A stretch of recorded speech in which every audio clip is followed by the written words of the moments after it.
Now let's go.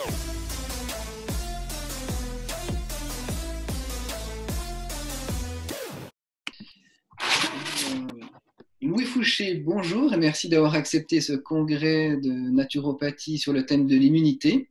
Donc nous allons passer un petit moment avec toi. Je suis honoré que tu aies accepté mon invitation pour échanger sur ce thème. Tu vas être le dernier, tu vas clôturer ce congrès et on va pouvoir peut-être récapituler, aller un peu plus loin et aborder des thèmes qu'on n'aura peut-être pas abordés durant ce congrès, pardon. Et donc, justement, pendant ce congrès, on a abordé énormément de choses. On a parlé d'hygiène de vie, de médecine, de sommeil, de stress, d'alimentation. Et j'avais une première question. Pourquoi en médecine, on en parle de moins en moins? On parle de moins en moins de terrain et j'aurais envie d'avoir ton avis, comme si on avait perdu cela, alors que ça fait partie du serment d'Hippocrate de base. Et pourquoi on en est arrivé à ça? Pourquoi une jeune femme maigre et un gros costaud ont le même traitement, le même dosage, la même galénique, etc. Et pourquoi on n'adapte plus, on prend plus le temps? Voilà, c'est une double, triple, quadruple question, mais on peut déjà aller très loin à ce niveau-là. Est-ce que c'est financier? Est-ce que c'est un manque de temps? Est-ce qu'on a perdu quelque chose? Ouais, d'abord, merci Kevin de me recevoir. Ça me flatte en fait de pouvoir parler dans ce congrès, d'autant que pour moi la naturopathie c'est assez loin de ma pratique quotidienne et donc c'est avec curiosité quelque part que je viens parler chez toi. Et bah voilà, moi je suis médecin anesthésiste réanimateur. Je veux dire d'où je parle. J'ai pas de conflit d'intérêt, je gagne pas d'argent avec la naturopathie. On n'a pas de contrat ensemble, là, on vient d'en discuter, donc je gagne pas d'argent en venant parler ici, c'est important que les gens le sachent, quoi. Je viens juste partager quelque chose, ce que je peux avoir compris, et puis ouvrir des possibles ou des contradictions, tant mieux, ce sera bien aussi. Et puis, je suis le porte-parole d'un collectif qui s'appelle Réinfo Covid, qui est un collectif qui cherche à changer un peu le regard sur la crise du Covid actuelle. Je suis honoré de l'être, parce que c'est plein de gens qui sont extrêmement lumineux, qui portent une bienveillance vis-à-vis de l'humanité et de ce qu'on peut espérer. Donc voilà, je viens parler de ça et je viens pas du tout parler au nom de mon institution. Je le dis à chaque fois parce qu'en fait, c'est compliqué dès qu'on apparaît en public. Quand on est médecin, on est rattaché à l'endroit où on travaille. Et donc, je parle pas du tout pour la PHM. C'est d'ailleurs pour ça que vous me voyez, j'ai pas de blouse en fait, j'ai pas de signe distinctif. Je parle juste en mon nom, quoi. Voilà. Mais j'ai pas de conflit d'intérêt. En dehors de la naturopathie non plus, c'est-à-dire que vis-à-vis des labos pharmaceutiques, je n'ai pas de, j'ai pas de financement, j'ai pas de stock option, j'ai 450 € sur la base Transparence Santé, qui sont les staffs des services qui avaient été faits avant. Et voilà. Donc pour revenir à ta question de manière un peu plus précise, après avoir dit d'où je parle, tu me demandes pourquoi est-ce que finalement la médecine allopathique que je pratique, on a l'impression qu'elle aurait oublié un petit peu le terrain, qu'elle aurait un peu oublié un patient peut être différent d'un autre. C'est pas des robots qui sont toujours les mêmes. Bah, la première chose qui m'est venue en t'écoutant, c'est que j'étais à une conférence de sociologie du travail en santé au Collège de France. C'était il y a 8 ans maintenant, je crois, ou 9 ans. Et c'était la chaire de quelqu'un qui s'appelle Pierre-Michel Manger. Les gens peuvent le retrouver sur Internet dans une chaire de sociologie du travail créateur, ça s'appelle. Et c'était un cours introductif où il y avait un invité qui s'appelle Claude Le Pen et qui est économiste de la santé, professeur à Paris-Dauphine. Et donc, il vient expliquer ce que c'est que l'évaluation en santé. L'évaluation d'amélioration qualité permanent, comme dans les entreprises, comme dans les administrations, ce qui nous vient des États-Unis, quoi, les process qualité. Et que donc, on met en place une stratégie, on la pense, on la met en place, et on l'évalue, et puis on corrige, et puis on s'améliore, et puis on s'améliore.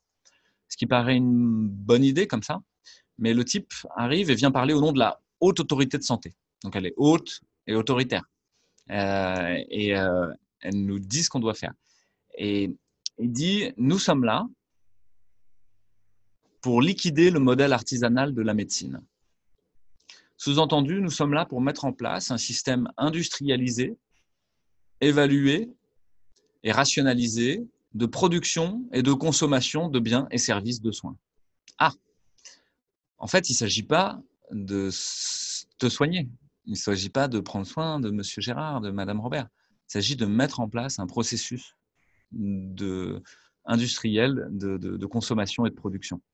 Et finalement, on voit que la santé a dérivé progressivement entre le 19e et le 20e siècle en un système techno-industriel, c'est-à-dire basé sur la technique et basé sur l'utilisation des outils techniques produits par les vendeurs de remédiation, c'est-à-dire les industries du médicament ou les industries du biomédical, sont venus vendre des remèdes et essayer de donner un nom aux maladies de manière simpliste. Et finalement, dans les études de médecine elles-mêmes, les étiquettes diagnostiques deviennent des étiquettes binaires. Est-ce que tu es hypertendu? Oui, non.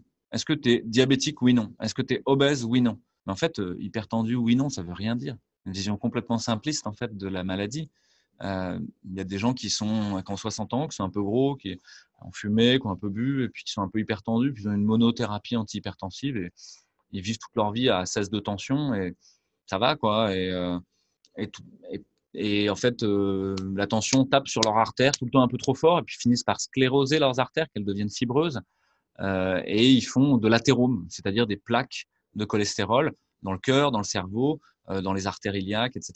Et ils font ce qu'on appelle une artériopathie oblitérante des membres inférieurs, une coronaropathie ischémique, donc des infarctus, des choses comme ça, de l'angor, où ils font des accidents vasculaires cérébrales ischémiques. Puis tu vas prendre un jeune Africain qui est en fait sous trithérapie antihypertensive et qui a fait encore des à-coups tensionnels chaque fois qu'il s'énerve, à 19 de tension, 20 de tension, et qui lui va taper très fort de temps en temps sur des artères saines. Et lui, il va pas du tout faire les mêmes conséquences, il va saigner dans le cerveau une fois de temps en temps. Et c'est pas la même maladie. Et pourtant, dans nos étiquettes diagnostiques, ça s'appelle hypertension. Et donc, le fait de donner un nom aux maladies binaires a complètement simplifié les tableaux cliniques. L'autre chose, c'est que donc on a mis des noms et ensuite, dans cette industrialisation du process de création du savoir et de la remédiation, tu me dis si tu comprends rien. Non, non, mais si. Non, ça va?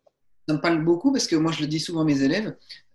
Du coup, évidemment, ils ont envie de s'efforcer à apprendre la définition de chaque maladie. Mais moi, je leur dis souvent, c'est important de comprendre les bases, mais l'important est de comprendre l'origine de la maladie. Et là, on peut commencer à travailler, comme tu le dis. Sinon, apprendre la définition d'hypertension, il y a tellement de types d'hypertension différents, on ne va pas les aborder de la même manière et donner les mêmes conseils et les traiter de la même manière, en naturopathie en tout cas. Donc oui, ça me parle. Tu peux continuer. Et puis on va faire des process de traitement, de remédiation, j'ai appelé ça, qui en fait deviennent algorithmiques. C'est-à-dire qu'il s'agit de dire, vous avez hypertension? Oui, non. Oui, vous avez plus de 16, vous avez moins de 16. Traitement A, traitement B, traitement C, traitement D. On fait un algorithme en fait de prise en charge.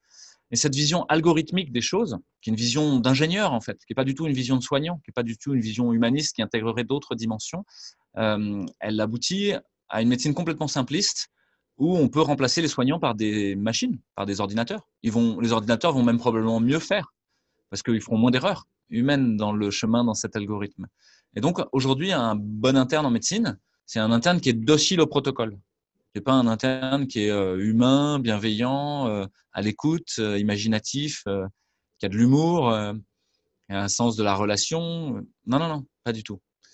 Donc, il y a déjà ce premier aspect-là. C'est qu'il y a un dogme, une idéologie, en fait, derrière la médecine allopathique moderne, qui est celle d'être appuyée sur la science et la technique, et que le traitement, la remédiation technique à la souffrance pourrait être uniquement un chemin algorithmique. Ce qui fait aujourd'hui dire à nos tutelles de santé qu'il faut faire un grand virage numérique de la santé, que vous avez une feuille de route déjà du numérique en santé. Et chaque année, il y a des plans qui vont disrupter, essayer d'aller encore plus vite que ce qu'on faisait avant. Il faut mettre des ordinateurs partout, il faut qu'il y ait du biomédical partout, voilà, et qu'à la fin, le médecin ou le soignant ne soit que le pilote d'une chaîne de montage de la santé. Mais comme dans Charlie Chaplin, dans les temps modernes, parce que si vous vous souvenez, il est en train de courir derrière un boulon pour essayer de le serrer, mais le boulon va trop vite en fait, et il n'y arrive pas. Et les soignants, c'est ce qui est en train de leur arriver. C'est-à-dire que le système technique va plus vite que ce qu'ils sont capables de le maîtriser. Et ça veut dire quoi? Ça veut dire que les soignants sont plus capables de comprendre même la chaîne de montage. Ils comprennent plus qu'un seul petit rôle qui est d'essayer de serrer le boulon à la bonne vitesse.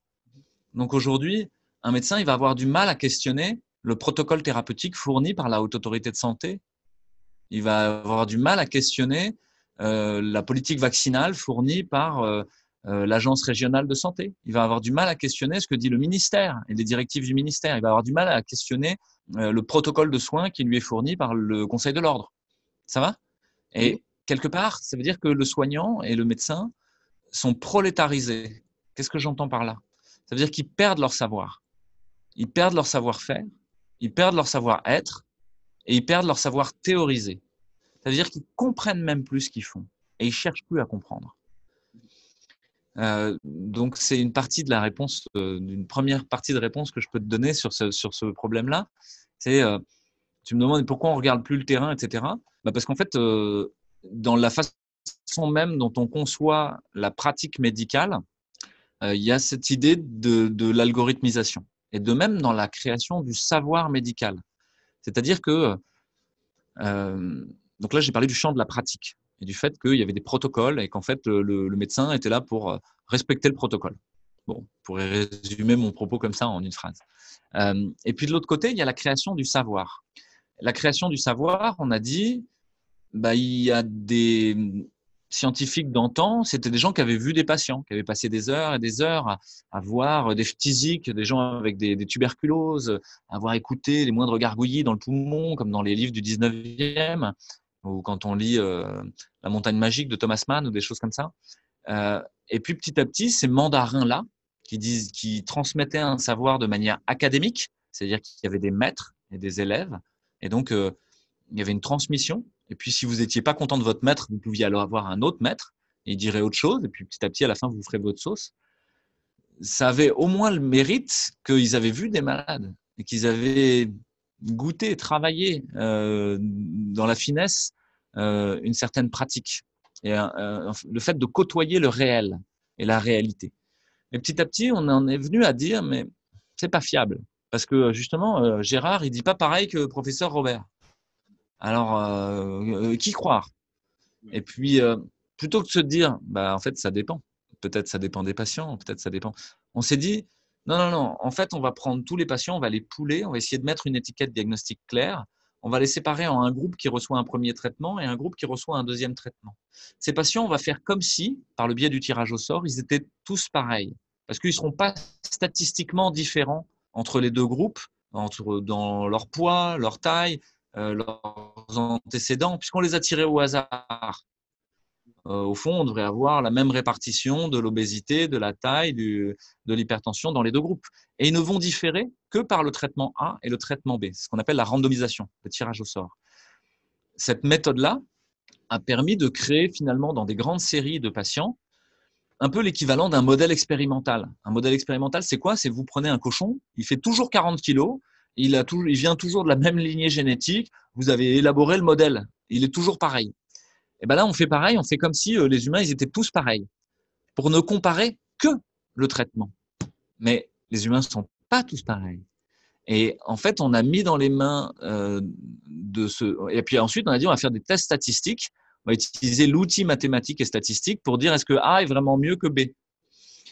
Et on a donné une force, une puissance dans la création du savoir à cette méthode, ce qu'on a appelé l'evidence-based medicine, la médecine basée sur les preuves, basée sur les statistiques en fait.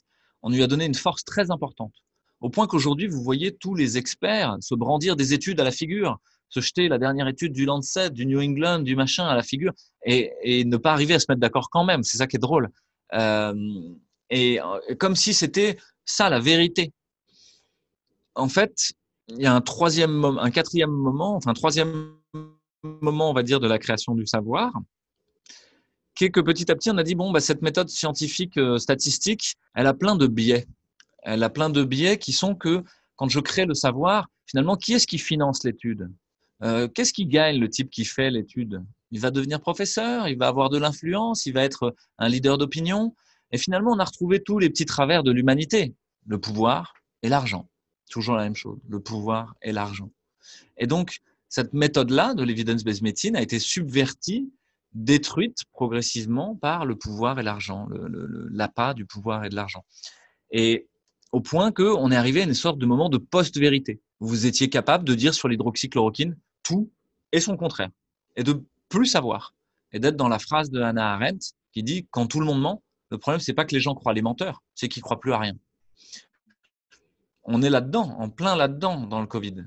Vous avez l'impression qu'il n'y a que des menteurs. Le problème, c'est qu'il n'y a pas que des menteurs. Il y a quelques gens qui portent la lumière et vous n'êtes pas capable de les voir. Parce que les sophistes, les gens qui ont la parole, les médias dominants, etc., les médecins dominants, la haute autorité de santé, le conseil scientifique, qui ont un niveau de corruption absolument phénoménal. C'est-à-dire que les gens doivent regarder ça en face. Le niveau de corruption de tous ces gens est énorme en fait. C'est ce qu'on appelle une corruption systémique. C'est-à-dire que c'est même pas forcément les gens. Il y a des gens qui sont corrompus et qui sont des pervers.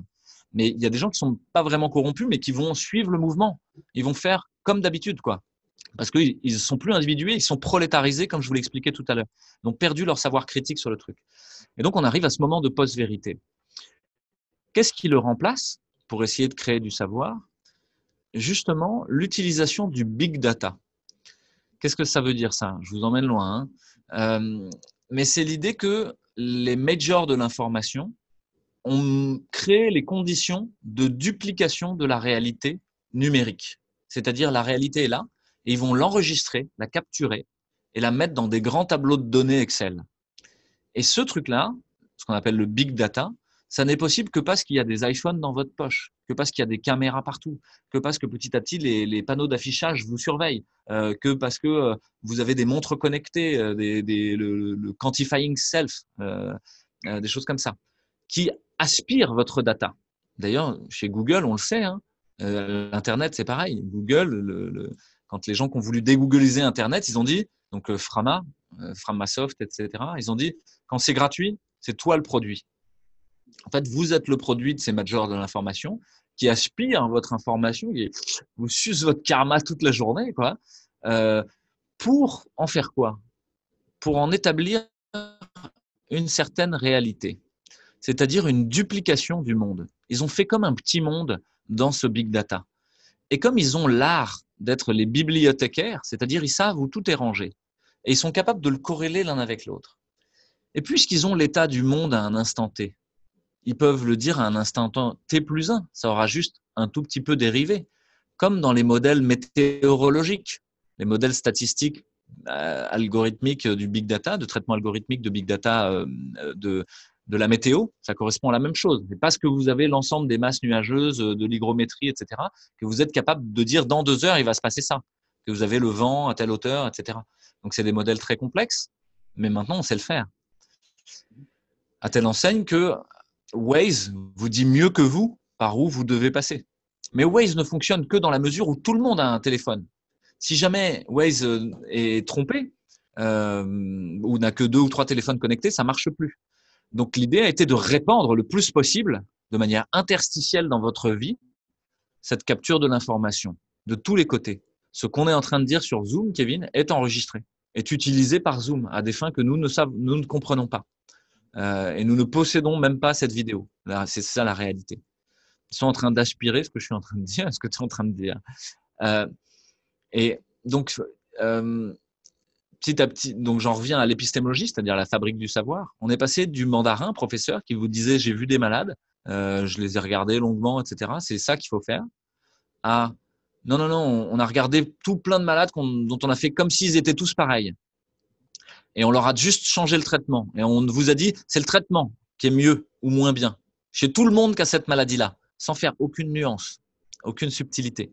Puis on a dit, ce truc-là, non, ça vaut pas parce qu'ils trichent en permanence, ils cherchent à nous vendre des médocs, etc. Donc non, on a capturé l'information du monde entier, on l'a dupliqué et on en a fait, et on vous a dit, l'état du monde, c'est ça. Sauf que ce traitement algorithmique de la data, en fait, ça correspond à une prédiction sur le monde autoréalisatrice. Waze, s'il vous dit l'embouteillage, il est là, il sait que vous allez passer ailleurs. Et donc, il va créer une autre réalité. Ah, d'un coup, cette force-là, des majors de la data, les GAFAM, c'est de pouvoir dupliquer le réel, nous dire comment il va évoluer et en fait, décider de comment il va évoluer. Ça va, je suis allé pas trop vite là? T'as suivi? Et dernier point, petit à petit, ça devient un modèle tyrannique, autocratique, totalitaire, une totalisation numérique du monde qui aboutit au fait que vous ne décidez plus de votre destin. C'est Google, c'est Amazon, c'est Facebook qui décide de ce que vous faites, de si vous êtes vacciné ou pas, de si vous prenez tel ou tel médoc, de si vous êtes en forme ou pas. Votre miroir connecté va vous donner une prescription à la fin, va prendre rendez-vous tout seul chez le médecin pour vous, ou va vous commander directement votre remède sur Alibaba Express. C'est ça le but de la numérisation du monde et de la santé. À mon sens, c'est une voie de garage. Et heureusement, il existe déjà une source d'espoir qui est que, de manière interstitielle aussi, en utilisant les mêmes technologies numériques, sont arrivés des tutos. Des gens qui vous ont dit, bah moi, j'ai mangé comme ci, puis je me suis senti comme ça, un peu mieux. Et moi, j'ai telle et telle maladie. Voilà, c'est comme les carrés dans un Zoom, vous voyez, où il y aurait 800 000 personnes, sont devenues tellement nombreuses sur YouTube et partout, sur Vimeo et toutes les plateformes, qu'au fond, si vous posez une question sur je sais pas moi, une diète sans gluten, par exemple, vous allez pouvoir trouver une masse de contenu énorme. Et à la fin, vous allez pouvoir regarder vous, tous ces petits maîtres qui vont vous dire, moi, je me sens comme ça, je fais comme ça, c'est passé ça. Et vous faire votre idée à vous. Et à mon sens, on va vers ce mouvement-là où la création du savoir maintenant revient à un savoir vernaculaire, c'est-à-dire un savoir de l'expérimentation individuelle, mais qui vous est offert par le biais de technologies numériques qui démultiplient l'information et qui vous permettent d'avoir plein de regards différents. Et finalement, pour la plupart d'entre nous, et y compris médecins, on a plus appris sur le Covid par les tutos YouTube de l'IHU, par les réseaux sociaux et le Twitter de Éric Chabrière de l'IHU ou d'autres gens, ou de Denis Rancourt au Canada, que par l'evidence-based medicine, que par ou par les modèles statistiques, mathématiques, épidémiologiques, qui se sont tous révélés faux. Donc voilà, c'est un deuxième élément, c'est la fabrique du savoir et la fabrique de la pratique, en fait, ont évolué l'un vers… et puis, je vous ai offert une piste positive. Hein, et puis, pareil, dans la fabrique de la pratique, les gens testent, en fait, maintenant, indépendamment de leur médecin, indépendamment. Et là-dedans, il va y avoir à boire et à manger, il va y avoir du super et du n'importe quoi, probablement. Et ce qui devient difficile pour tes élèves, ou ça va être de faire le tri là-dedans, de savoir. Ils vont devoir trouver leur propre chemin. Et pour moi, il y a un écueil possible, c'est que ce serait celui de… je vais le présenter comme ça. Il y a une voie du néolibéralisme mondialisé technosanitariste qui est une tyrannie, qui est en marche, quoi, hyper en marche, là, avec notre président et tout ça. Je fais part de mes points de vue sans phare. Hein. Et de l'autre côté, on a potentiellement du New Age où l'humain serait autoconstruit de lui-même. Il se serait fait à partir de rien. Je crois que les deux sont des voies de garage. Il y a une troisième voie entre le totalitarisme technosanitaire et géré par des majors de l'industrie et du pharmaceutique et de l'information, et un New Age autoconstruit qui serait complètement flou, en fait, à mon sens, parce que les deux font fi de l'héritage, oublient le fait que on vient de quelque part.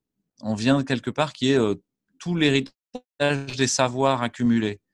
Et je pense qu'une voie intéressante dans les médecines intégratives, au sens large, hein, on va dire, que je connais pas bien, c'est celle de renouer avec des savoirs anciens, pas forcément de construire de neuf des choses complètement novatrices, etc., mais renouer avec plein de savoirs anciens et renouer avec le réel, c'est-à-dire et avec l'autre, avec celui qui est en face dans toute sa complexité, et qui n'est pas que technique, qui est social, qui est symbolique, qui est dans son histoire personnelle, qui est dans des toutes petites choses du quotidien qui ne sont pas regardées par notre médecine allopathique. Qu'est-ce qu'il mange, comment il vit, qu'est-ce qu'il pense, quelles sont ses émotions, quelles sont ses habitudes et ses pratiques. Et je pense que vraiment, il y a une clé là-dedans. Le présent est la porte, la pratique est la clé. Et aller trouver quelle est la pratique de la personne, et que si cette pratique elle est très défaillante, qu'elle le maintient tout le temps dans un état où il est agressé par ce qu'il lit. Il lit que des romans noirs où les gens se font trucider dans tous les sens, passe son temps à manger du McDo, il s'aime pas lui-même sur son image de lui-même, il ne reçoit pas d'amour, il en donne pas. Et il y a tout un champ à explorer que notre médecine a abandonné, simplement abandonné, et en prétendant qu'elle était juste au service de fournir des remèdes techniques à la souffrance, alors même qu'il y a plein de remèdes qui ne sont pas de l'ordre technique, mais qui sont déjà d'être dans l'écoute empathique. Et ça, c'est un très gros morceau. Les gens me rangent dans placebo et disent, je ne sais pas ce que c'est. Mais c'est qu'il y a des qualités d'écoute qui ne sont pas les mêmes. Et c'est peut-être une des choses que je peux dire sur le sommet. Là, je peux transmettre mon savoir de soignant, moi, c'est que rien que le fait de rentrer dans une chambre d'un patient et de l'écouter, avec son cœur, sans aucun jugement, et en fait, c'est déjà thérapeutique. Donc, et ça pourrait pas être fait par un robot. L'autre est profondément thérapeutique. Et il est aussi thérapeutique pour le soignant. C'est-à-dire que les gens qui te suivent et qui sont naturopathes ou qui sont des soignants, en fait, ça les soigne eux aussi. Ils se sentent mieux eux aussi. Et il faut qu'ils le prennent, ça aussi. On fait pas du soin parce qu'on reçoit rien en échange. On le fait même pas pour l'argent. Les infirmières, elles le font pas pour l'argent. C'est pas vrai. Elles sont mal payées, etc. Elles le font parce qu'elles en reçoivent quelque chose qui est que faire du bien à quelqu'un nous fait du bien à nous. Donc voilà, c'est une invitation à aller petite chose et développer une qualité sémiologique. La sémiologie, c'est le regard sur les signes en médecine. Donc de voir plein de petits signes, de voir que le docteur Fouché, peut-être il a des grosses cernes, etc. Ou qu'est-ce que ça veut dire, son grain de peau est comme ci, comme ça. Voilà. Donc justement, on parle un petit peu d'allopathie, de médecine intégrative, et on a l'impression qu'il y a une manque de valorisation du personnel soignant, pourtant qui sont passionnés, comme tu l'as bien dit.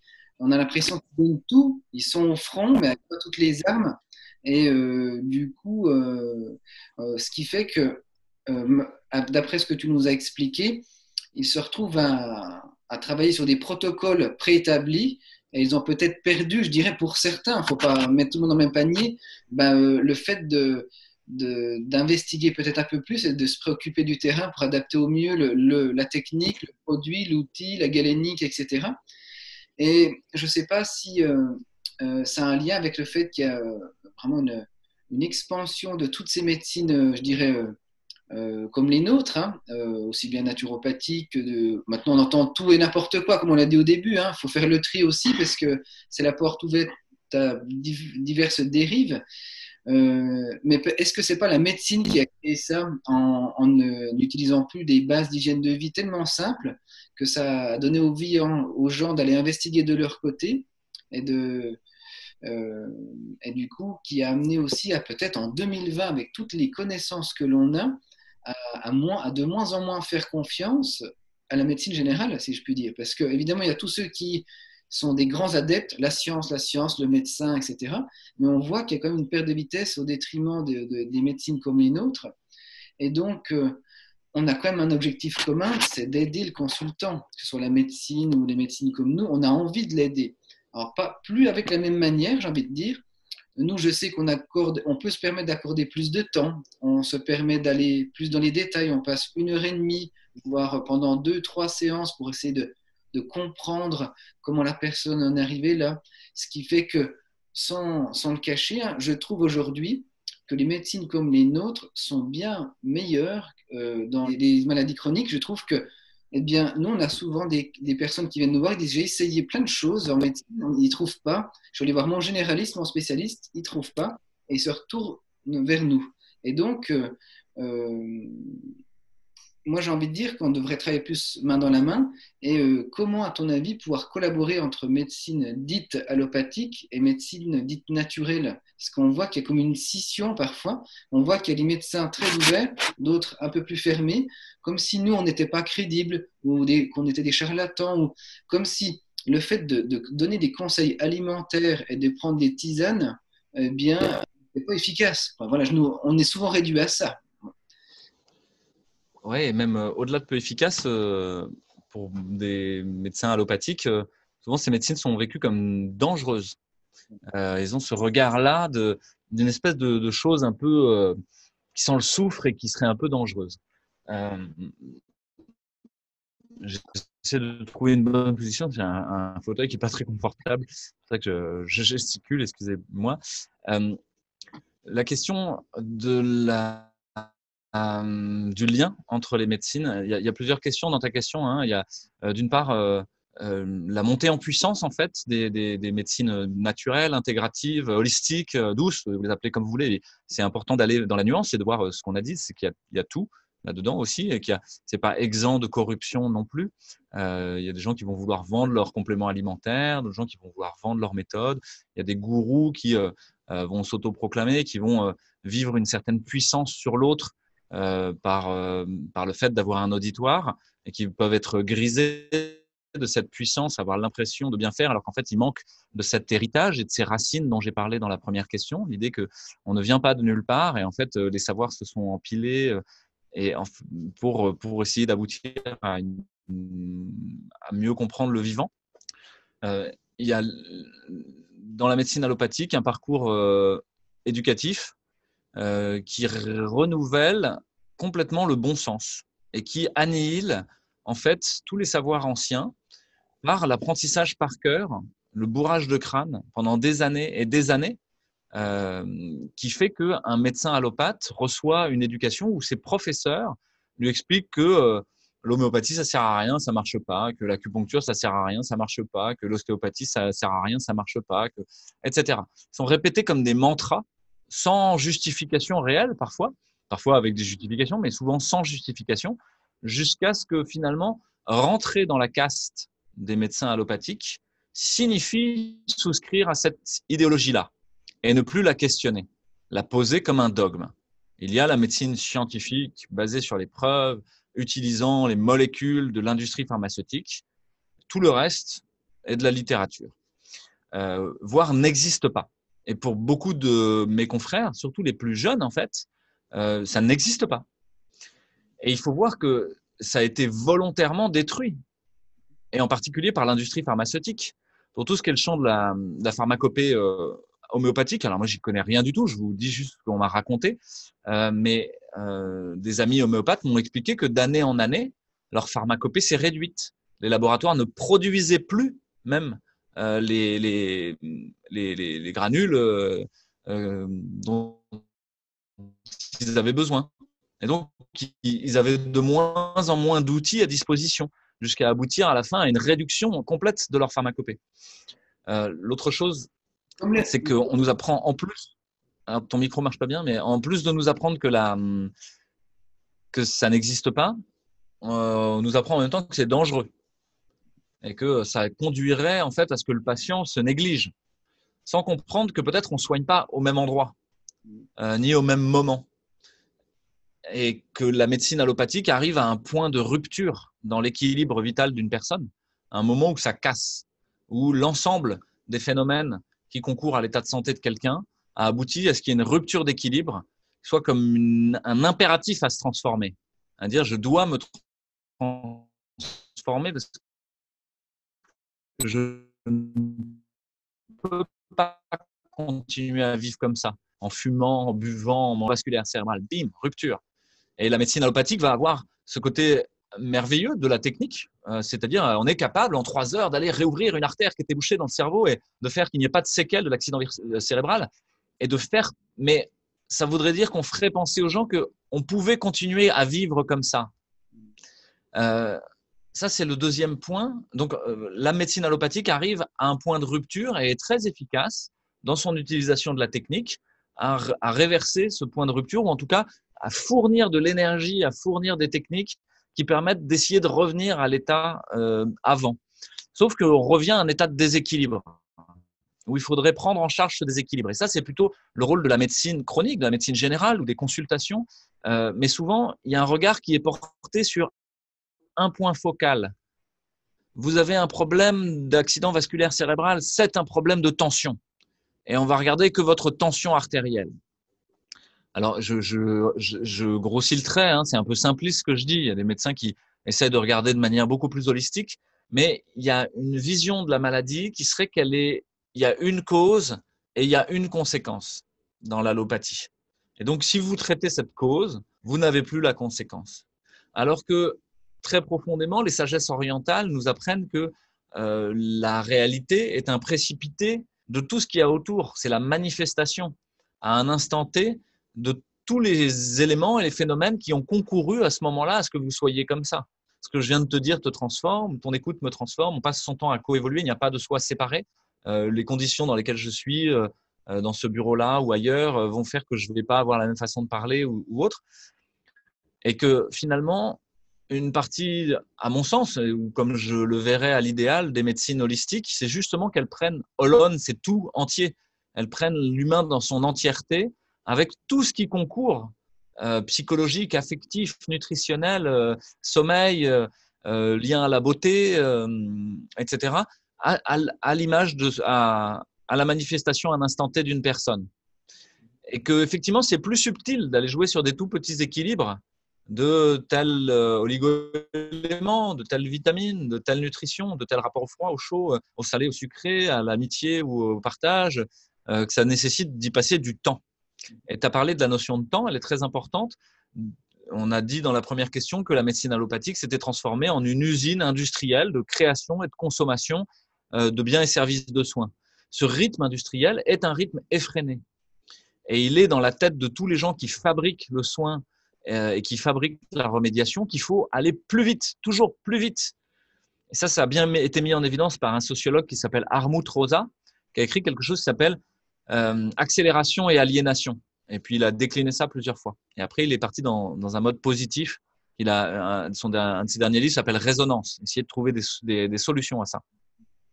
Mais décrit bien ce phénomène d'accélération de notre société, de notre civilisation, à la fois au niveau social, au niveau technique, etc., qui passe son temps à couper l'herbe sous le pied des agents, des gens qui font pour de vrai, qui font qu'ils se retrouvent en permanence à devoir se mettre à jour, se mettre en conformité, et qui peuvent jamais prendre le temps réellement. Et que s'ils voulaient prendre le temps, ils sont mis dans la contrainte économique et qu'ils ne peuvent plus gagner suffisamment leur vie. Et aujourd'hui, vous avez des infirmières qui, dans des services, passent peut-être 80% de leur temps à remplir des choses dans l'ordinateur et ne peuvent plus passer de temps avec les patients. Vous avez des infirmières qui ont trop de patients. Simplement, elles ont 35 patients dans un service. Elles ne peuvent pas passer du temps avec eux. Pas idem pour le médecin. Et parce qu'on a vu, dans l'organisation même des soins, le médecin, les soignants, infirmiers, aides-soignants, même gens qui font le ménage, on les a vus comme des robots, des rouages, en charge d'établir une certaine tâche, protocolisée même pas par eux-mêmes, par des gens qui ont pensé le système pour eux, et donc ils n'ont plus le temps. Alors, ce qui est heureux là-dedans, c'est qu'en fait, il y a une réaction. Tout équilibre trop perturbé aboutit à la fin à une crise et à une remise en place de l'équilibre. Et donc, tu as parlé du fait qu'il y a une montée en puissance de ces médecines douces, entre guillemets. Mais en fait, quand je prends les infirmières et que je discute avec elles, il commence à y avoir maintenant presque une majorité d'infirmières qui commencent à être versées dans ces arts-là, qui commencent à faire de la botanique, qui commencent à faire de la phytothérapie, qui commencent à prendre soin autrement que parce qu'on leur propose dans leur vie professionnelle. Idem pour les médecins. Vous avez des médecins curieux qui vont, in fine, quand leur pratique va se trouver tellement asséchée par le protocole, vont se dire, bon, il y a peut-être autre chose, quoi. Puis, en plus, ils sont confrontés au réel de la souffrance. Se mettre en contact. Je vous ai parlé de pratique tout à l'heure. C'est la pratique quotidienne du contact à l'autre et à sa souffrance questionne à un moment votre remédiation. C'est si ça marche pas ou si ça marche que partiellement, qu'à la fin vous trouvez sur ouais bon ok je vais guérir son accident vasculaire cérébral, mais bon sa vie c'est toujours une vie de merde. Vous êtes à côté de la question. Et il y a beaucoup de généralistes aujourd'hui qui sont à côté de la question quand ils remplissent des accidents de travail, des arrêts de travail, des certificats pour ci ou ça. C'est vraiment ça mon métier.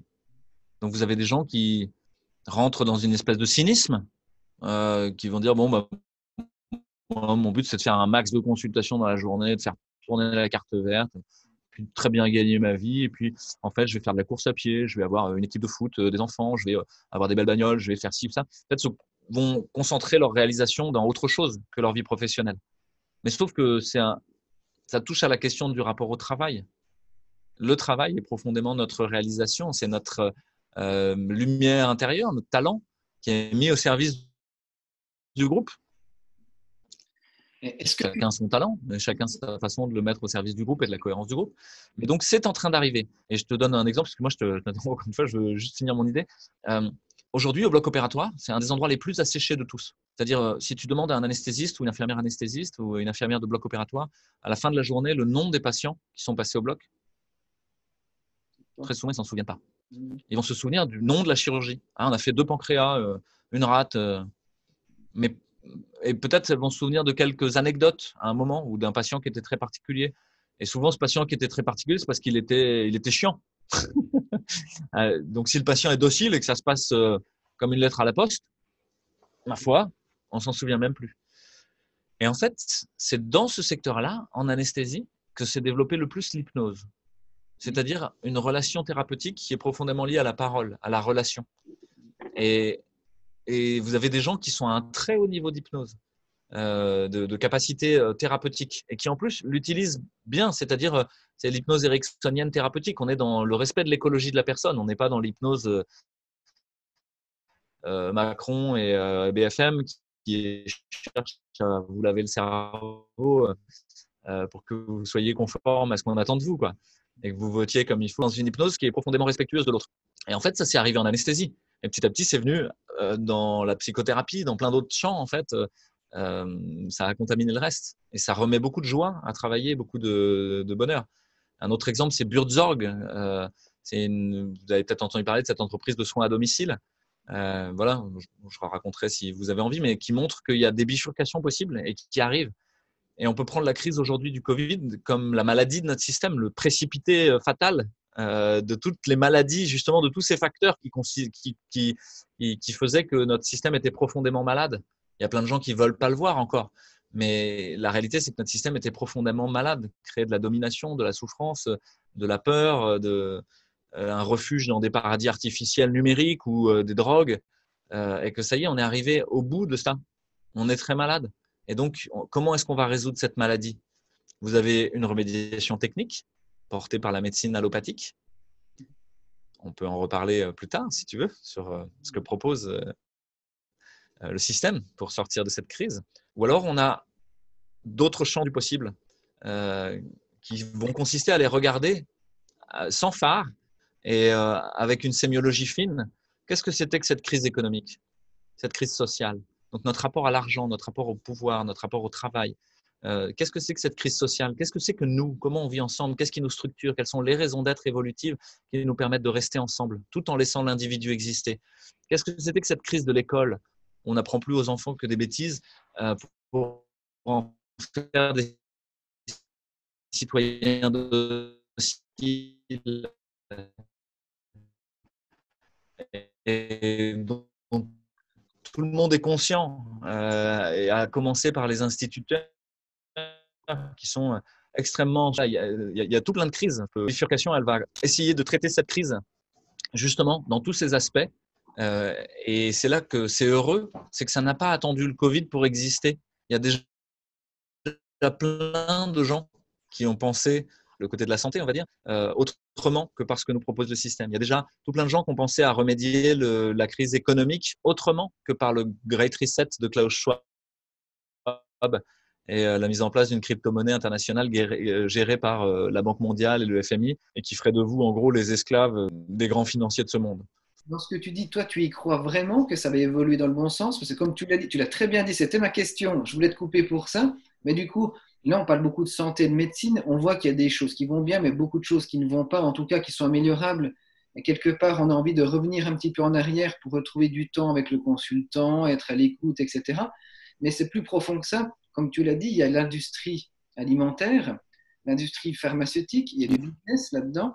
Et il y a aussi quand même, comme tu dis, l'éducation. Tu parlais que, à juste titre, les infirmières qui s'intéressent de plus en plus à cela. Nous, on a beaucoup de demandes d'infirmières dans nos métiers, médecine à nous. Mais l'éducation nationale aussi, on voit que c'est des professionnels qui ne sont plus vraiment en phase à ce qu'ils apprennent à l'enfant. On voit également pour nos anciens, dans les EHPAD, que certains appellent les mouroirs. Donc, comme tu le dis, en gros, il faudrait mettre un coup de pied dans la fourmilière si on veut avancer. Mais est-ce que tu crois que ça peut arriver? Parce que le business est tellement puissant que est-ce que beaucoup vont vouloir revenir en arrière? Est-ce qu'on va retourner à la bouteille en verre, à la place de bouteilles en plastique? Est-ce que les gens vont prendre le temps de recuisiner à la place de racheter des plats préparés? Est-ce qu'on va avoir plus de main-d'œuvre dans les EHPAD? Est-ce qu'on va avoir plus de bon sens de l'éducation de nos enfants et leur apprendre, pourquoi pas, un peu des cours de nutrition, des choses qui nous servent jamais dans notre carrière? Est-ce que c'est possible? Et ça serait bien en tout cas. Bah, non seulement je pense que c'est possible, mais je pense que c'est nécessaire. Que donc ça va arriver quand les choses sont nécessaires dans la matière, elles se présentent en fait, elles se passent. Donc, et je pense que c'est pas binaire, c'est-à-dire que ça va arriver et ça ne va pas arriver. Et il va y avoir plein de nuances en plus. Ça va arriver un peu, moyen, beaucoup. Et donc la réalité, c'est que il y a des gens qui vont être emportés par cette crise, qui vont en mourir au sens propre. Hein. Il y a des gens qui vont en mourir au sens figuré, c'est-à-dire qu'ils vont essayer de s'accrocher au reste du néolibéralisme mondialisé techno-industriel. Voilà, on peut l'appeler comme ça si on veut donner un nom à la chose. Donc il y a des gens qui vont être emportés parce qu'ils vont s'y accrocher, parce qu'ils pensent que c'est ça qui les maintient en lien, qui maintient le nous. Ils ne voient pas d'autre alternative pour faire société, ils ne voient pas d'autre alternative pour se soigner, ils ne voient pas d'autre alternative pour s'éduquer. Et donc eux vont continuer, mais ils vont être emportés.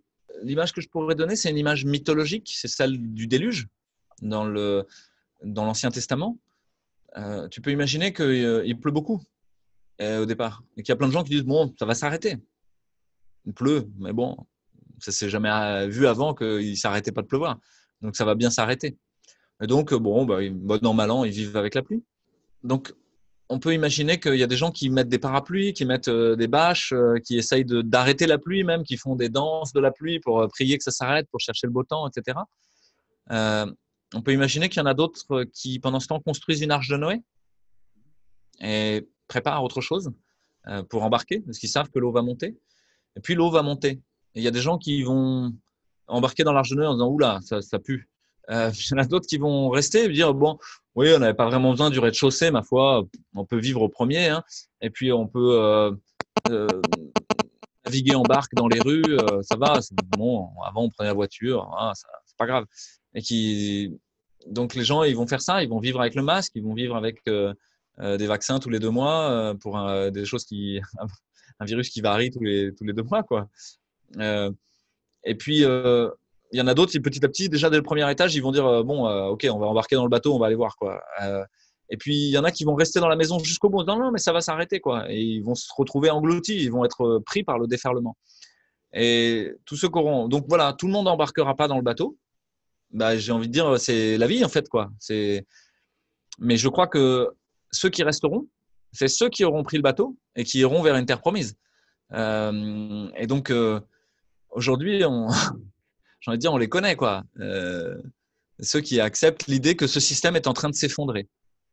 Donc nous, on n'est pas là pour convaincre qui que ce soit, mais tu vois, quand on pose des questions aux gens, ils préfèrent prendre du temps d'acheter le dernier iPhone, d'avoir la dernière télé, d'aller en voyage, d'aller en vacances. Par contre, de s'intéresser à leur propre santé et les efforts à faire dans son quotidien pour aller bien, déjà, eh bien ça n'a pas l'air encore prioritaire. Donc on espère qu'avec cette crise, ça va le devenir un peu plus et que ça va remonter des échelons. Alors, il y a un concept dans la Grèce antique qui s'appelle l'acrasie, acrasia. L'acrasie, c'est l'idée que je sais quelle est la vertu, mais pourtant, je fais le vice. Et que c'est dans l'humain, ça. Et il faut aussi regarder ça en face. C'est que ça rejoint toutes les voies de sagesse. Les voies de sagesse sont des pratiques sans cesse renouvelées tous les jours, des habitudes à prendre, des habitudes à changer. Et c'est dur. C'est dur, ça frotte parce que c'est en train de poncer pour essayer de trouver le meilleur de vous, enlever tout le superflu. Et pour moi, c'est ce qui est en train de se passer. Cette crise, elle est en train de poncer le superflu pour qu'on aille vers le nécessaire et nous réinviter à une pratique quotidienne. Donc aujourd'hui, l'ensemble du consumérisme est lié à un mensonge, est lié au mensonge qu'on pourrait tirer sur les réserves de la planète à l'infini, est lié sur le mensonge que c'est normal qu'il y ait des enfants dans des villes-usines en Chine, c'est pas grave, pays au lance-pierre, c'est normal qu'il y ait des gens qui soient enterrés vivants dans des mines de tantale en République démocratique du Congo avec des guerres pour les supraconducteurs qui sont dans votre téléphone, c'est normal qu'il y ait des guerres au Chili pour le lithium, et à la fin, il n'y a plus de convocation morale. Morale, j'entends par là essayer d'établir quel est le bien, quel est le mal, ou en tout cas de s'en faire une idée, et à la fin de conclure. Qu'est-ce que je dois faire? Donc ça, c'est notre rapport à la technique. Il y a quelque chose de pathologique dans notre rapport à la technique. Bon, là, on est dans mon champ, hein, parce que moi, voilà, j'ai une partie de moi qui fait de l'anthropologie de la technique, qui n'est pas juste médecin réanimateur. Euh, et pour ça, je vous inviterai à aller revoir ou à voir, pour ceux qui l'ont pas vu, Les dieux sont tombés sur la tête. C'est un vieux film où il y a une bouteille de coca qui tombe sur la tête dans un village d'un peuple premier. Et ça sème la zizanie, ça sème la discorde. En fait, ils vont se battre pour cette bouteille de coca. On peut souffler dedans, ça fait un peu d'instrument de musique. On peut l'utiliser pour piler le manioc, etc. Tout le monde est fasciné par cette bouteille de coca. Puis au bout d'un moment, le peuple lui-même décide. Et il faut qu'on balance ce truc. Ça nous apporte plus de malheur que de joie. Et ça nous désunit. Ça désunit le groupe. Actuellement, une bonne partie de la technique, qu'elle soit médicale ou qu'elle soit de l'information comme les téléphones, en fait, apporte la discorde, la destruction du bien commun. Et en plus, à l'intérieur, elle contient une somme de violence, de guerre, de brutalité, de malversation, de tricherie financière, pour à la fin vous faire croire que vous pouvez acheter un iPhone pour 10 € par mois. Non, bien sûr que non. C'est pas vrai. Ça procède d'un mensonge. Et donc, ta question sur mais est-ce que cette crise va permettre aux gens de revenir à l'essentiel? Bah, effectivement, il y a ce constat aussi que sous la contrainte, l'humain revient à ce qui le touche le plus. Ma crainte, je n'ai pas vraiment de crainte, je suis assez confiant dans l'avenir et je suis quelqu'un de plutôt optimiste en fait. Euh, mais je pense que ça ne se passe pas tout seul. Il y a besoin de résistants, il y a besoin de gens qui montrent le chemin, il y a besoin de gens qui vivent la pratique et la rendent désirable. C'est-à-dire, si vous êtes un écologiste verdâtre qui veut rien, qui déteste tout, le monde est dangereux tel qu'il est, de toute manière, c'est l'humain le problème, c'est pas très désirable. À la fin, vous allez avoir plutôt des gens qui vont dire bon, bah, tant qu'à être sur le Titanic, moi je vais danser, hein. Je vais acheter un 4x4 et puis partir en vacances faire du ski à Gstaad ou au Japon, quoi. Tant pis, hein. Foutu pour foutu. Donc l'idée, c'est plutôt d'incarner un futur désirable. Et je crois qu'une partie des médecines holistiques incarne ça parce qu'elles contiennent une posture du soignant qui est dans une posture de bienveillance. Alors on l'a dit, il y a des écueils, hein, il y a des gourous, il y a des gens qui prennent le contrôle, qui prennent du pouvoir sur l'autre et qui renouvellent la même chose que ce qui existait dans la médecine moderne, allopathique, on va dire. Voilà, donc ça, c'est un peu les deux voies. On a parlé tout à l'heure de la rencontre, de la rencontre des deux médecines. Moi, c'est ce que je souhaite, en fait. C'est pour ça qu'on crée Réinfo Santé. C'est que je pense qu'il y a plein de choses à tirer de la médecine allopathique. Il ne faut pas jeter les bébés avec l'eau du bain. Il y a des choses très, très admirables, en fait, par la technique. Et puis, il y a des moments où on arrive dans ce que Ivan Illich appelait le deuxième seuil de contre-productivité de la technique. Qu'est-ce qu'il entend par là? Ivan Illich est un penseur de l'écologie et de la technique. Il dit bien, à un moment où la technique, elle fait décoller le vivre ensemble, elle nous aide, elle nous maintient en bonne santé. Puis à un moment, elle est contre-productive. Aujourd'hui, quand vous regardez l'ensemble de l'argent mis dans le système de santé, plus vous en mettez, plus vous avez de gens malades. Et c'est paradoxal. Vous devriez, ça devrait pas être ça. Voilà. Donc, reste à bâtir un modèle économique en fait de cette remédiation du chronique, comme tu le disais, ou de la bénignité, c'est-à-dire de toutes ces petites choses qui vont à la fin concourir à faire un état grave ou une grosse maladie, on va dire. Que tant que c'est des petites maladies, déjà elles sont dures à voir, il faut être subtil, elles sont peut-être dures à traiter parce que va falloir changer les habitudes. Difficile, mais ça veut dire va falloir faire un vrai travail alors que pour le moment, il y a toujours un peu la baguette magique de la médecine allopathique. Et ça correspond à une autre idée, c'est celle de nos mythologies. La mythologie de la lampe d'Aladin, de toutes les souhaits, les vœux qui se réalisent comme ça par la baguette magique. Ça, à mon avis, c'est une partie de la médecine allopathique. Puis il y a une autre mythologie qui est celle du travail sur soi, du travail avec l'autre, accompagné par un chaman bienveillant, accompagné par quelqu'un qui veut notre bien et qui veut nous aider à grandir et à progresser, accompagné par le groupe social aussi qui nous serre les coudes pour qu'on soit bien et qui comprend que quand il y en a un qui bouge, il y a tout le groupe qui bouge. Et donc, il faut tous, s'il y en a un qui est pas bien, il faut tous qu'on en prenne soin. Si vous prenez quelqu'un qui est alcoolique ou qui est pas bien dans sa vie, en général, il y a lui, c'est sûr. Mais il y a tout ce qu'il y a autour d'interaction humaine qu'il va falloir remodifier, qu'il va falloir rebouger. Pas un hasard si souvent une partie de la thérapeutique passe par s'isoler déjà pendant un moment. Les gens, ils font des retraites pour ne plus être dans les interactions telles qu'elles étaient, pour ne pas reproduire. Si vous refaites les mêmes choses, vous allez reproduire les mêmes conséquences. Donc, il va bien falloir changer quelque chose dans votre vie pour avoir des conséquences différentes. Et comme tu dis, c'est un travail. Donc moi, il n'y a pas de normes, on est tous différents. Mais déjà, pour apprendre ce travail et ces bonnes bases de l'hygiène de vie, comme tu dis, hein, eh bien, je pense qu'il faut au moins 1 an pour avoir des bonnes bases. Il faut l'entretenir tout le temps, on continue et on évolue dans le temps, on change. Donc, il faut savoir réajuster pour pouvoir mieux se comprendre et puis aller bien dans son quotidien. Oui, il y a ça et il y a le fait que on parlait tout à l'heure d'une espèce de syndrome de l'imposteur. J'aurais pas le diplôme et donc je serais vu comme un charlatan, etc. Mais en fait, il y a beaucoup d'imposteurs dans les médecins, des gens qui n'ont jamais expérimenté. Moi, j'ai jamais été anesthésié, donc je sais même pas ce que c'est quand je fais une anesthésie. Et excuse-moi, je fais une toute petite pause pour répondre au téléphone. Je suis désolé. Ouais, Donc je disais, il y a ce syndrome de l'imposteur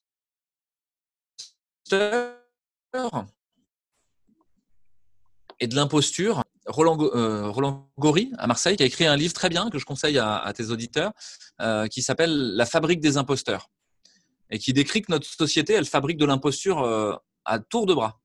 Des gens qui font semblant, des hommes politiques qui font semblant de s'occuper du bien commun alors qu'en fait ils s'occupent de se remplir les poches, des industriels qui font semblant qu'ils veulent fabriquer quelque chose pour nous rendre service alors qu'en fait ils font une merdouille à obsolescence programmée pour faire plus de profit. Que des impostures de tous les côtés. Des gens qui font semblant d'être des grands professeurs alors qu'en fait ils ont toujours fait des études frelatées qui les ont amenés à être professeurs parce qu'ils ont trouvé en fait la martingale pour avoir le bon diplôme. Et donc une bonne façon de ne pas être un imposteur, on y revient encore une fois, c'est la pratique. Et il est significatif de voir que dans les médecines holistiques ou voilà, on va les appeler comme ça pour simplifier, sinon à chaque fois on va redire tout ce que ça peut être, mais dans tout ce champ-là du soin, en fait, c'est souvent des gens qui eux-mêmes se sont soignés, qui eux-mêmes ont bénéficié d'une voie et qui leur a permis de grandir, de trouver une réponse et ils se disent je vais la donner aux autres aussi. Donc ça, c'est intéressant parce que c'est pas des imposteurs dans ce cas-là. C'est-à-dire qu'ils ont vraiment vécu la pratique. Mais pour moi, il y a un écueil dont on parlait tout à l'heure, c'est celui potentiellement des gourous ou des gens qui prennent de la puissance, du pouvoir sur l'autre, qui reproduisent le même schéma, qui n'ont en fait pas complètement résolu ce problème de domination, et qui est que si vous avez suivi une voie, ça ne veut pas dire quelle est la bonne voie pour l'autre. C'est pas parce que ça a marché chez vous que ça va être la bonne voie. Et c'est en ça où il est très intéressant pour moi que d'ouvrir de multiples voies d'abord pour guérir quelqu'un ou pour l'aider à être en santé plutôt, puisqu'on est plutôt sur une médecine qui essaye de flatter la santé et pas de guérir la maladie, plutôt d'éviter la maladie, et qu'il y a plusieurs voies en fait, plusieurs chemins. Donc voilà, je trouve qu'il y a une nécessité d'être curieux, c'est-à-dire, et souvent c'est le cas, c'est-à-dire vous avez quelqu'un qui fait un cursus de naturopathie, ensuite il va faire un cursus d'autre chose, et puis il va faire encore un cursus d'autre chose, puis à la fin il va se trouver sa méthode à lui, entre guillemets, qui est peut-être pas la bonne, qui va marcher sur 70% des gens, et puis il va falloir qu'il creuse, qu'il aille gratter quelles sont les ressources de l'autre. Je vous donne un parallèle, c'est une sorte d'invitation, moi je vous le dis parce que voilà, j'ai 16 ans de recul de pratique professionnelle de médecin anesthésiste réanimateur et donc je peux vous le dire je me permets cette expertise-là, mais je vais vous donner quelque chose qui n'a rien à voir, qui est la pédagogie sportive.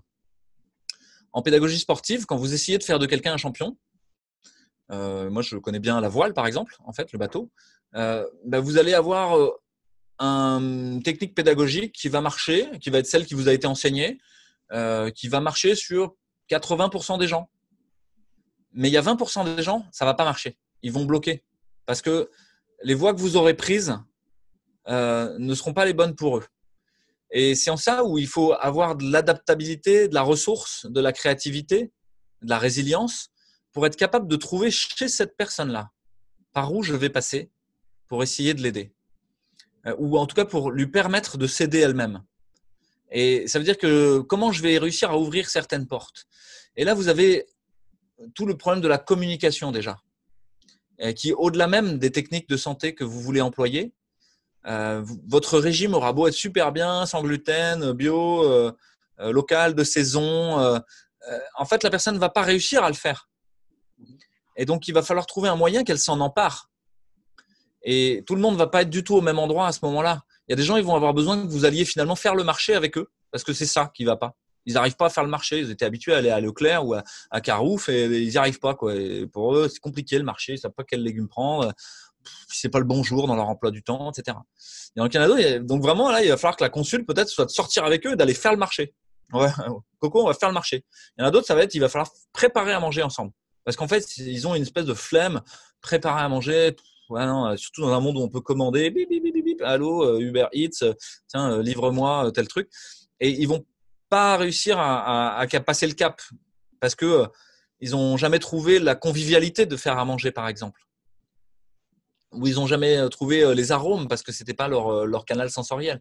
Il y en a d'autres, ça va être de la compréhension pure. C'est que vous leur expliquez des choses avec des mots, mais eux, ça passe plutôt par des images. Ils vont avoir besoin que vous leur donniez des images, fassiez des dessins, des schémas, parce que vous aurez beau leur parler, passe par là, quoi. Ça correspond à ce qu'on appelle le VACOG, visuel, auditif, kinesthésique, olfactif, gustatif, qui sont les canaux d'encodage sensoriel qu'on utilise en hypnose, qu'on utilise en permanence les médias, le marketing, pour vous bourrer le mou, vous mettre un message dans la tête. Donc vous allez avoir besoin de trouver comment visser quelque chose dans la tête de quelqu'un pour lui faire du bien, hein, je veux dire, pour que ça soit utile. Ok ? On est d'accord, tout à fait, tout à fait. Là, je me positionne dans un sommet donc sur la santé, hein, pour des gens qui sont dans une recherche. Voilà, je ne sais pas que c'est le bon positionnement pour toi. C'est tout ce qu'on dit en général dans notre école, donc tu es en plein dedans. Ok. Donc, justement, tu parlais de santé. Donc, juste pour revenir sur ce point-là, donc, tout le monde est devenu médecin, là, hein, sur les réseaux, tout le monde est médecin, ou tout le monde est naturo, enfin, tout le monde est spécialiste, tout le monde sait et a son avis sur tout. Moi, j'entends souvent une chose, ah, il a quand même attrapé cette maladie, pourtant il était en bonne santé, hein. Et du coup, c'est quoi la bonne santé pour toi? Je demande ton avis personnel parce que quand on voit le beau grand sportif qui mange bien puis qui tombe malade, on se dit, ah bah pourtant, alors lui, c'était un exemple, hein, mais il est quand même malade, donc ça peut arriver à tout le monde. Donc, c'est une porte d'entrée pour continuer à alimenter la peur, alors que beaucoup, nous, en naturopathie, on va dire que non, la santé, c'est un tout. On revient sur ce qu'on disait au début, mais ça peut être le sommeil, ça se peut, il s'intoxique avec des xénobiotiques en continu tous les jours, avec des nanoparticules de plastique, de carton, d'huile minérale. Ça peut être des ondes électromagnétiques qui l'impactent, ça peut être de la malbouffe, ça peut être la cuisson, ça peut être plein de choses. Et du coup, on ne s'arrête pas juste à il est beau, il est musclé, puis il ne mange pas trop mal.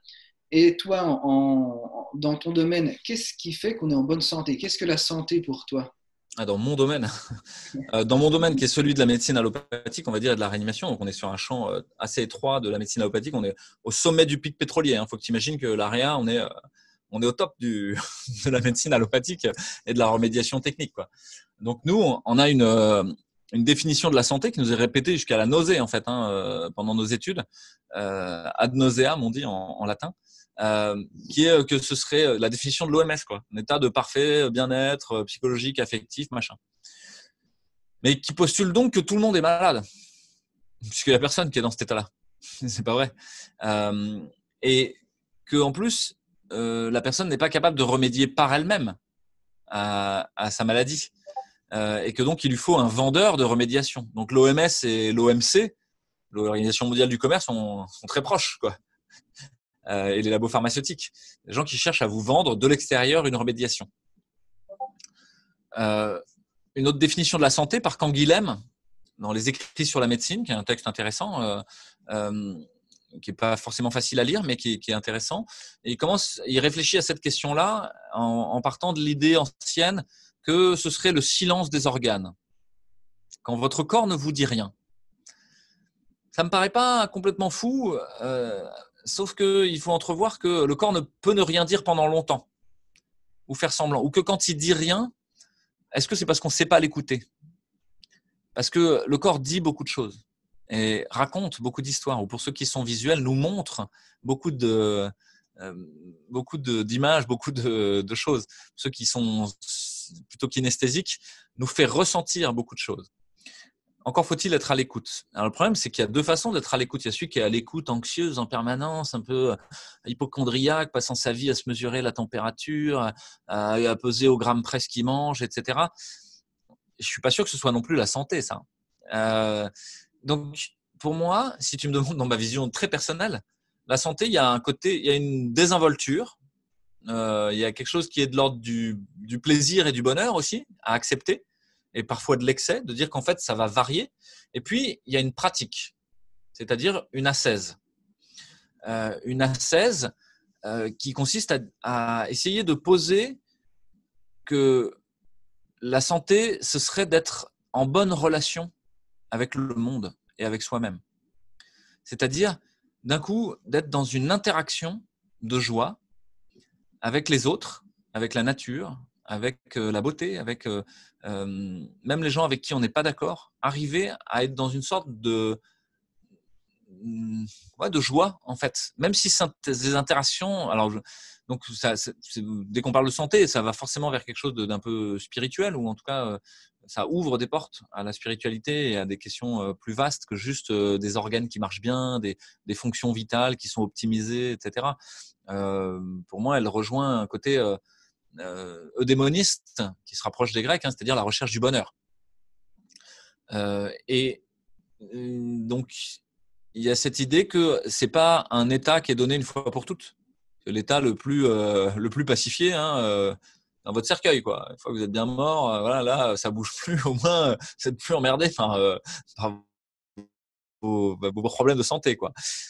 Mais qu'en fait, ça va être un état qui bouge et plein de petits signaux faibles qui me sont donnés en permanence pour essayer de réajuster ma relation au monde, ma relation à ce que je mange, à tout ce qui rentre en moi, ce que je mange, ce que j'écoute, ce que j'accepte de regarder, les pensées qu'on me donne, ce que je lis, les pensées que je nourris à l'intérieur aussi, qui vont du coup en émaner, et qu'il y a besoin d'une ascèse. L'ascèse, j'entends par là revenir aux besoins fondamentaux que je dois couvrir et d'être à l'écoute entre ce que je reçois, ce que je mange, ce qui vient en moi, et qu'est-ce qui se passe après. Parce que quelqu'un qui prend une cuite, il sait ce qui se passe après. Il n'a pas de doute, il a mal au crâne, il est fatigué, il n'a pas envie, il est un peu triste, etc. Et donc, il va prendre un Doliprane pour pas avoir mal au crâne, pour faire semblant, pour pas écouter ce que lui dit son corps. Mais son corps lui dit très profondément, tu n'aurais pas dû faire ça. Peut-être que tu pouvais être dans la joie autrement.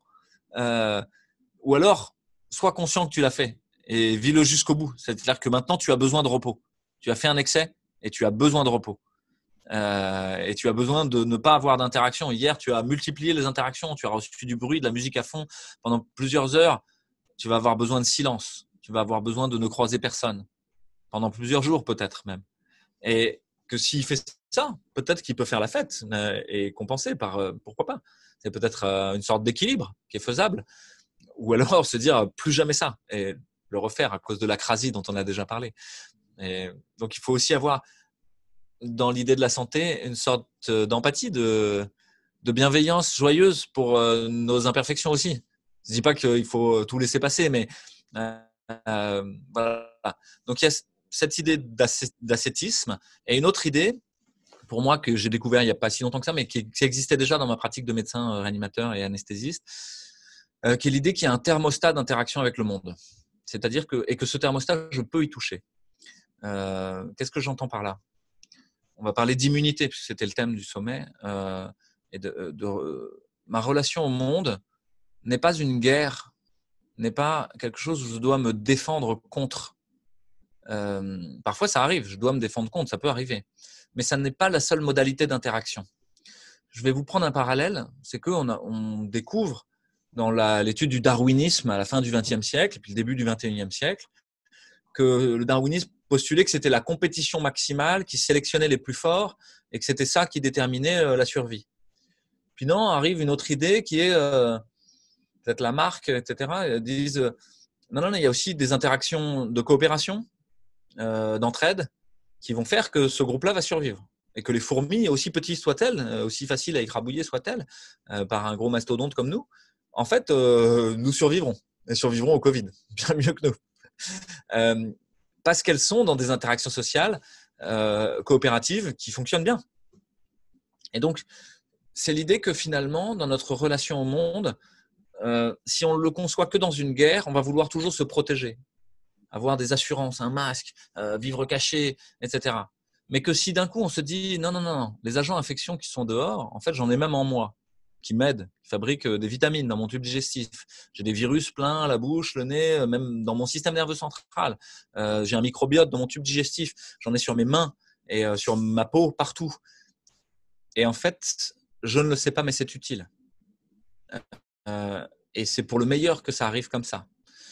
Et donc, si je pars de cette idée, d'un coup, j'ouvre un autre possible dans les relations. J'ouvre un possible que je peux être en diplomatie avec les agents infectieux. Et de manière générale, en diplomatie avec le vivant. C'est-à-dire qu'en fait, nous sommes des vivants qui ont pris une forme individuée, qui se passent son temps à être en relation diplomatique avec d'autres vivants dans un même espace. D'autres vivants sur ma peau, d'autres vivants dans mon tube digestif, dans ma gorge, dans mon nez, dans mes yeux. Et ces relations diplomatiques, elles sont dans le même ordre de nuances et de complexité que celles des ambassadeurs. Les ambassadeurs passent leur temps dans du rapport de force, dans de l'amitié. Parfois, on s'entend vraiment bien, on coopère. Dans des coopérations, dans certains domaines, industriels ou culturels ou militaires. Et donc, pas dans tous les domaines. Parfois, on va avec telle bactérie ou telle chose faire certaines choses, mais avec d'autres, pas. Comme avec les autres humains. Vous avez des amis pour faire certaines choses, d'autres amis pour faire d'autres choses, des copains pour des collègues de travail. Votre niveau d'interaction est encore différent pour concourir à une certaine tâche. Et en fait, il faut concevoir que votre relation aux agents infectieux est de cet ordre-là, avec autant de complexité et de nuances. Et donc, il y a des fois où vous allez devoir vraiment vous protéger. Il y a des fois où vous allez devoir laisser passer. D'autres fois où vous allez devoir laisser rentrer en vous, mais pas trop loin. D'autres fois, vous allez devoir vraiment tenir à l'extérieur. D'autres fois, où voilà. Et alors, comment moduler ça? Vous pouvez le moduler en vous soumettant à quelque chose d'un petit peu plus dur que ce que vous vivez d'habitude. Qu'est-ce que ça veut dire? Ça veut dire que si tu tends trop la corde, elle casse. Si tu la tends pas assez, elle ne sonne pas. Le vivant sonne en vous dans la mesure où vous tendez la corde justement. Ça rejoint l'ascèse, mais c'est le concept d'hormèse. Le concept d'hormèse, c'est cette idée que si je clampe une artère qui va au cerveau pendant quelques secondes, que je le fais plusieurs fois, mon cerveau à chaque fois reçoit moins de sang, moins d'oxygène, se prend un petit oula, waouh. Et comme un entraînement sportif. Et si à un moment je fais une chirurgie où je dois clamper de manière prolongée l'artère, en fait, il y aura eu plein de heat shock protéines, c'est-à-dire de chaperonines, de protéines qui protègent justement d'un choc ischémique. Il y aura eu la vascularisation de l'autre côté qui aura pris le relais d'autres veines, d'autres artères qui auront amélioré les choses. Il y aura une plasticité de mon cerveau qui aura fait que ces zones-là, leur fonction, le cerveau aura dit tiens, il y a d'autres zones dans mon cerveau qui vont prendre le relais. Il ne faut pas qu'il y ait qu'une seule zone qui sache faire ça. Si je sais parler qu'à un seul endroit dans mon cerveau, il y a des chances que si je coupe le contact à un moment, je ne sache plus parler. Ça va? Et donc, cette idée-là, qu'on a expérimentée, qu'on appelle le préconditionnement en médecine, c'est l'idée de l'entraînement en sport. Vous allez courir un peu plus loin, mais pas vous mettre minable, à vous péter un tendon d'Achille, à vous écraser les os du pied, à vous faire mal au dos. Non, juste un pas plus loin. Et ça, c'est quelque chose où il y a de l'accompagnement à faire parce que c'est pas facile de se l'imposer. Encore une fois, on est dans l'acrasie. Toute notre civilisation qui a mis le confort comme une valeur, c'est complètement trompé. Le confort n'est pas une valeur. La vie, c'est pas fait pour être confortable. Le bonheur et la santé, c'est pas le confort. Et donc, il faut arriver à dissocier ça. Santé et confort n'ont rien à voir. Santé, si je dois le résumer et finir la réponse à ma question, qui a été un peu bavarde, hein, je suis bavard. La santé, c'est d'avoir un niveau d'interaction avec le vivant, une sagesse de l'interaction avec le vivant. Voilà, je pourrais le résumer comme ça. Parfait. Le vivant en nous et en dehors de nous. Parfait. Du coup, pour rebondir, j'ai encore trois grandes questions. est-ce que tu peux parce que je vais peut-être t'en poser deux d'un coup, comme ça tu vas peut-être faire des liens ensemble. On parle beaucoup d'immunité active, passive, collective. J'ai l'impression que tout le monde est perdu avec ces thèmes-là. Si tu peux peut-être nous en parler. Et j'aurais envie que tu enchaînes un petit peu avec les vaccins. Alors évidemment, on n'est pas là pour casser encore du vaccin, mais euh, entre les vaccins qui existent depuis tout temps, j'ai envie de dire, le nouveau vaccin ARN, et aussi pourquoi nous, Français, on a 11 vaccins pour nos gamins, alors que dans d'autres pays, il n'y en a même pas, comme si nous, en France, on n'avait plus d'immunité, je ne sais pas. Hein. Et bah, tu peux peut-être rebondir, ça fait beaucoup de questions, mais tout est lié. Pourquoi on utilise ces adjuvants-là? Pourquoi on utilise notamment cet aluminium alors qu'on sait qu'il y a du phosphate de calcium, il y a des dérivés de magnésium qui existent dans d'autres pays notamment, et que nous, on a choisi ceux-ci, qui sont, je pense, quand même nocifs, mais scientifiquement, je ne saurais pas l'expliquer, moi. Ouais, alors c'est une question compliquée à traiter en fait comme ça en public parce que l'ordre des médecins a encore revu à la baisse notre capacité de liberté d'expression. Oui. Donc il y a eu un petit Mais comme, décret. mais comme tu peux pour pas être embêté. Ouais. Mais bon, je suis assez centré pour dire ce que j'ai à dire et le dire de manière suffisamment subtile pour être sur le fil tout en voilà. Donc je pourrais dire en préambule pour rassurer l'ordre des médecins que les vaccins sont utiles. Bon. À voir.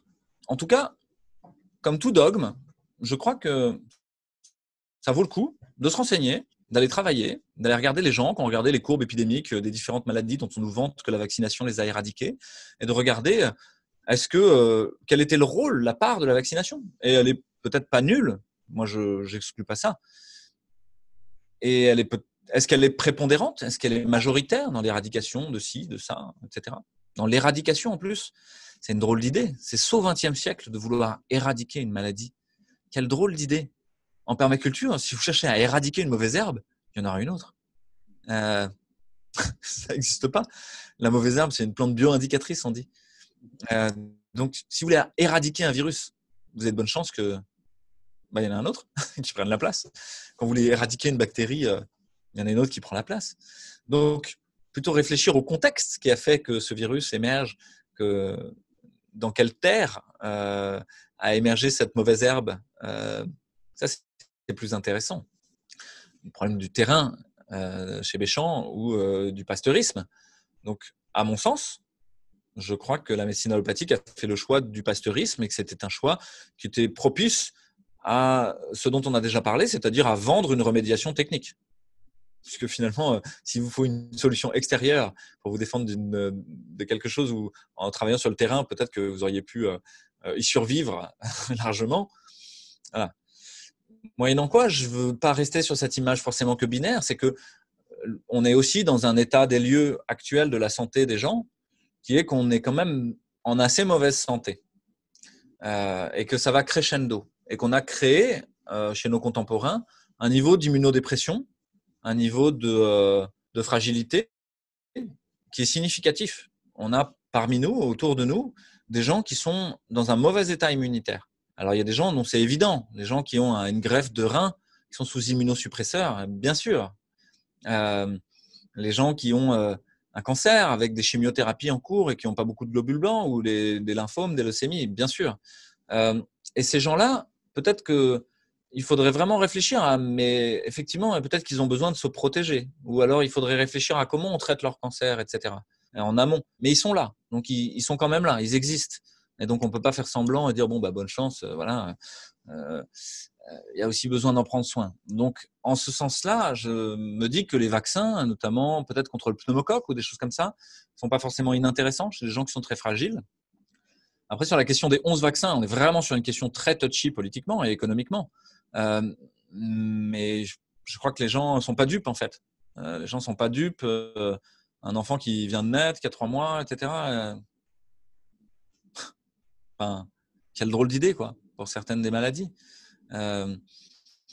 Et qu'en plus, cette idée de calendrier vaccinal universel, qui serait le même pour tout le monde sur toute la Terre, il se réfère complètement de la biodiversité, des situations épidémiques différentes, de tel ou tel pathogène infectieux dans tel pays ou dans tel autre. On voudrait qu'on soit tous pareils, tous des gros Américains dégénérés, en fait, tout au long de l'Europe, de l'Occident, en Afrique. Non, en fait, fait fi des situations sociologiques ou ethnologiques ou anthropologiques qui sont différentes en fonction des pays. On n'a pas le même rapport à la liberté, on n'a pas le même rapport à la chose commune. Peut-être que dans des pays de confucianistes comme en Chine, le rapport au groupe, en fait, et à en fait que l'individu peut-être a moins son mot à dire, est très présent et qu'en fait il y a une tolérance à cette idée vaccinale qui est peut-être plus supportable que dans des pays où bah non, l'individu a sa place et sa liberté. Donc voilà, ça c'est pour mettre un cadre, contextualiser en gros la problématique de la vaccination, la contextualiser aussi de manière économique. Il y a des choses qui sont devenues absolument irrecevables éthiquement, qui sont l'idée que les firmes vaccinales ne supportent pas les dommages et intérêts des effets secondaires de leurs vaccins. Ça va pas. Elles ont réussi une espèce de tour de force juridique et économique consistant à dire que la loi fait qu'elles sont exonérées de devoir payer les effets secondaires de leur vaccin. Ce qui fait que vous imaginez bien si quelqu'un n'est pas responsable des conséquences de ses actes, il va faire n'importe quoi. Vaccinal, il va pas chercher à voir les effets secondaires non plus, parce que bon, voilà. Et parce qu'on a mis dans les mains des États au niveau économique, ça peut-être les gens ne savent pas, mais c'est des fonds nationaux qui payent pour les effets secondaires de la majorité des vaccins, même de tous en fait, parce que c'est une négociation dès le départ dans les contrats vaccinaux de dire c'est pas nous qui allons payer pour les dommages aux civils. Alors ils paieront pour quelques dommages au pénal par exemple, mais pas dans les juridictions civiles de dommages et intérêts. Et donc qui est-ce qui paye? C'est l'État. Et comme c'est l'État qui paye, eh ben, il n'a pas intérêt à financer la recherche sur les effets secondaires. Ah, sinon, il va devoir payer plus cher. Et donc, vous avez quelques équipes très motivées qui cherchent sur les effets secondaires. Et donc là, vous avez un biais majeur, c'est que ce sont des équipes qui elles-mêmes cherchent les effets secondaires. Donc, quand ils trouvent quelque chose, on leur dit oui, mais bon, vous cherchez toujours les effets secondaires, vous êtes des anti-vax. Bah oui, mais on a financé personne d'autre qui voulait le faire. Donc, on est dans un système qui est complètement pervers, complètement une imposture, comme on en a parlé tout à l'heure.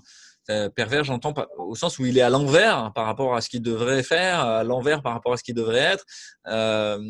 Et donc, ce système, à mon sens, doit tomber. Mais pour moi, ça ne veut pas dire que tous les vaccins sont inutiles. Ça veut dire qu'il faut mettre de la nuance. Ça veut dire qu'il y a sûrement quelques vaccins peut-être qui sont utiles dans certains cas, à certains moments, qui sont peut-être utiles au moment d'une épidémie localement, et puis dans une endémie, il faut peut-être voir autre chose. Enfin voilà, c'est subtil, et donc c'est difficile de répondre de manière globale sur tous les vaccins. Et effectivement, il y a cette idée qu'il y a un gros travail sur le terrain à faire, peut-être plus que sur la remédiation technique vaccinale à des terrains débilités ou fatigués ou immunodéprimés. L'autre question que tu m'as posée, donc, oui. C'était qu'est-ce que c'est que l'immunité naturelle et tout ça. Il y avait trois autres choses. C'était, tu sais, les adjuvants ne sont pas les mêmes suivant les pays, alors qu'on a la connaissance quand même d'adjuvants moins nocifs. Et je sais même, j'ai peur de dire une bêtise, il faut vérifier la source. Je crois que pour les vaccins des animaux, je ne suis même pas sûr qu'ils aient les mêmes adjuvants, voire des adjuvants aussi nocifs. Ouais, tu as raison. Effectivement, chez les chats et les chiens, par exemple, il y a des gens qui ont réussi à obtenir qu'il n'y ait pas d'adjuvant aluminique, parce qu'ils ont montré qu'il y avait des effets secondaires, alors que chez l'humain, on n'arrive pas à obtenir ça. En fait, on est sur quelque chose où les médecins sont extrêmement prolétarisés. Moi, encore une fois, je suis quelqu'un que j'ai appris beaucoup de choses par la médecine, et que je pense qu'il y a besoin d'en parler, parce que peut-être qu'effectivement, on pourrait faire des vaccins safe, intelligents, etc. Il y en a quelqu'un à Lumini, qui a l'université à côté de Marseille, hein. Il est immunologue et il réfléchit à une façon de se vacciner qui est très rigolote. C'est qu'il trouve que en faisant un tout petit trou dans l'épiderme au laser et en restant dans l'épiderme et en mettant une toute petite goutte de quelque chose, vraiment des concentrations infimes de quelque chose, en fait, il regarde au microscope électronique et il voit les cellules de l'enguerrance, les cellules de l'immunité qui giclent en profondeur, qui partent et qui vont donner le message à tout le corps. Et en fait, vous pouvez vous dire que notre peau passe notre temps à nous vacciner contre tout ce avec quoi on vit. Et vacciner, ça veut dire créer la bonne interaction. C'est pas juste créer un anticorps contre un antigène. C'est beaucoup plus subtil que ça. Parce que l'immunité, c'est pas juste l'immunité humorale. Et il y a l'immunité cellulaire, il y a l'immunité autre, il y a le complément, il y a plein de facteurs. Et les schémas d'immunité, de modélisation d'immunologie, ils varient tous les 3 ans, tous les 4 ans. On change de modèle, on conçoit différemment. Et d'un coup, on se dit, ah ouais, il y avait des interactions qu'on n'avait pas comprises, etc. Et je pense qu'on est à la veille de changements majeurs dans la compréhension immunologique des choses par les relations justement entre on avait séparé les infectiologues des immunologues. Et on rejoint les infectiologues des immunologues qui se rendent compte qu'en fait, ce que je vous ai dit tout à l'heure, on est en diplomatie avec le vivant. On n'est pas en guerre contre. Or, la logique vaccinale, c'est une logique où vous seriez en guerre contre. Vous devriez faire une mémoire immunitaire d'anticorps qui vous permettrait de neutraliser l'ennemi. En fait, ce n'est pas comme ça que ça marche. Et c'est pour ça que ça ne marche pas très bien. Et dans le cas du coronavirus, précisément, tu m'as demandé la différence entre ces vaccins, c'est ça, non? Voilà, Tu allais me le demander. ARN, voilà, ce vaccin. Donc, ouais, sur les adjuvants, j'ai pas grand-chose à dire parce que je connais pas bien. J'ai juste, je pense que c'est un vrai champ d'investigation et et le savoir profane est plus important que le savoir médical. C'est quand même quelque chose de gros, quoi. Hein. Avec toute la contextualisation économique et juridique dont je vous ai parlé, qui va consister à essayer de ne pas voir les effets secondaires, qui sont parfois difficiles à mettre en évidence, parce qu'ils arrivent longtemps après. Pour le vaccin Pandemrix de la grippe H1N1, il y a eu des narcolepsies et des catalepsies jusqu'à 2 ans après. Et peut-être même d'autres encore qu'on n'a pas vu. Hein.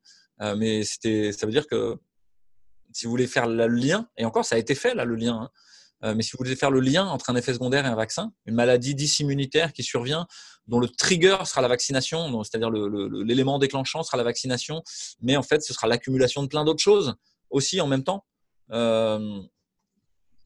C'est difficile, quoi.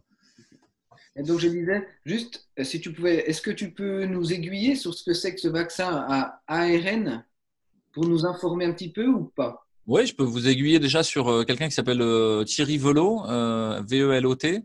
Je crois que c'est Christian Velot, qui est directeur scientifique d'un groupe qui s'appelle CRIIGEN, C-R-I-I-G-E-N, qui explique assez bien dans quelques vidéos comment ça marche tous ces vaccins, quels sont les différents types qui existent. Donc ça, voilà, bon, je ne vais pas prendre l'heure et demie qu'il prend pour vous expliquer, puis j'aurais pas forcément tout retenu. Mais ce que je peux vous dire, c'est que on est sur une technologie vaccinale où il s'agit de vous injecter le code. L'ARN, c'est le code qui va être ensuite traduit en protéines. Les protéines, c'est les petits morceaux qui vont être efficaces dans le corps, qui vont faire les enzymes, qui vont ils vont véhiculer d'autres choses, voilà. Et en fait, on se sert de votre corps comme d'une usine à produire les protéines qui elles-mêmes seront immunogènes, c'est-à-dire vont créer la réaction immunitaire qui va faire que vous aurez une certaine mémoire immunitaire contre ce truc-là. L'injection d'ARN, ouais, c'est long comme réponse, hein, si tu veux vraiment une réponse. Mais non, mais on ira regarder du coup. Donc, je suis peut-être sur un public déjà convaincu, enfin, je n'en sais rien, mais en tout cas, j'appelle à la prudence sur ces technologies vaccinales-là. Parce que le recul est faible, parce que les données qu'on a ne sont fournies que par Pfizer. Pfizer qui a été condamné ces 10 dernières années à 800 millions de dollars de pénalités pour falsification de données et publicité mensongère. Donc, vous pouvez faire confiance à celui qui vous vend ce qu'il veut vous vendre. Mais à mon avis, la prudence, c'est pas mal. Et moi, en médecine, un des dogmes, une des règles, c'est pas un dogme, c'est une posture. La posture, c'est primum non nocere. D'abord, ne pas nuire. Et ça, je pense qu'il faut le garder en tête. C'est hyper important, quoi. Et dans le doute, abstiens-toi. C'est des vieux dictons, quoi, hein, qu'il faut garder en tête. Vous devez pas faire quelque chose par peur ou par précipitation. Vous devez avant tout faire le tour, quoi. Donc, on a fait plusieurs vidéos avec Réinfo Covid autour de la vaccination. Et puis, je vous invite à aller regarder.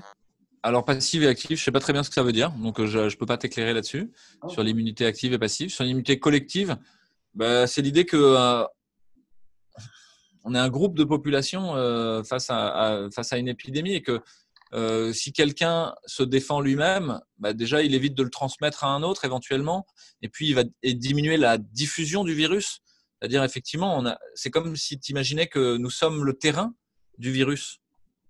Si tu changes ce terrain, que tu le rends résistant au virus, qu'il ne passe plus à travers lui, ou qu'en tout cas, quand il passe à travers, il se retrouve bloqué. Il ne va pas se remultiplier. Il ne va plus y avoir de virus qui pousse. Et donc ça, c'est une idée intéressante parce que pour le coup, elle ressemble à de la permaculture. Si je veux qu'il y ait des herbes différentes qui poussent à cet endroit-là, je vais devoir amender la terre. Je vais devoir mettre d'autres plantes autour. Et donc l'idée d'immunité collective, elle est très intéressante. Mais il y a une immunité collective naturelle, on va dire, qui est celle de ceux qui font la maladie et qui développent une protection. Et puis l'immunité artificielle, induite par une vaccination. Or, le niveau d'efficacité de l'un ou de l'autre n'a rien à voir. Le niveau d'efficacité de l'immunité naturelle contre ce virus, pour le moment, est faible. C'est-à-dire qu'il y a des gens faibles. Il y a des gens qui vont refaire la maladie. S'ils avaient tous les facteurs de risque et qui sont encore là, ils vont le refaire. Là, on travaille sur le terrain individuel. Si on n'a rien changé à la situation, il va se reproduire les mêmes choses. Ils vont refaire pourquoi ? Parce que le virus mute beaucoup. On est déjà au 5e variant à Marseille. Vous avez entendu parler du variant anglais, du mutant anglais, du mutant sud-africain. En fait, ce virus est instable. Les coronaviridés sont instables, mais pas tant que ça d'habitude. Plutôt tous les ans, un peu comme la grippe, quoi, on va dire. Mais là, c'est tous les 3 mois. Donc, si vous voulez une immunité artificielle qui tienne la route, c'est-à-dire que vous allez vous revacciner tous les 3 mois. C'est ça. On est dans une logique virus-antivirus informatique, quoi. On passe son temps à vous mettre en obsolescence. Et voilà. Donc, il y a un moment, il faut changer de système d'exploitation. Mettez-vous sous Linux. Vous n'aurez plus de virus, quoi. Donc, il y a un moment, il faut plutôt faire ce qu'il y a à faire pour que le virus passe à travers vous et soit absolument anodin. L'autre chose, c'est que sur cette immunité collective, on n'est pas au clair sur mais combien il faut de gens pour changer la Terre. Parce qu'on n'est pas au clair sur comment se transmet le virus. Vous avez vu paraître ces études sur la transmissibilité virale il y a 3 semaines qui montrent chez plein de Chinois, puis il y a eu d'autres études, mais sur 10 millions de Chinois, qu'en gros, il n'y a pas de transmission asymptomatique et il n'y a pas de transmission présymptomatique. C'est-à-dire les gens chez qui on trouve du virus mais qui n'ont aucun symptôme ne transmettent pas. Et les gens qui ont des symptômes, en fait, ils ne transmettaient pas dans les jours d'avant. Donc, si vous avez fait la fête avec quelqu'un qui vous dit 3 jours après, en fait, j'étais malade, peut-être que tu dois te tester, il y a des arguments pour dire que c'est n'importe quoi.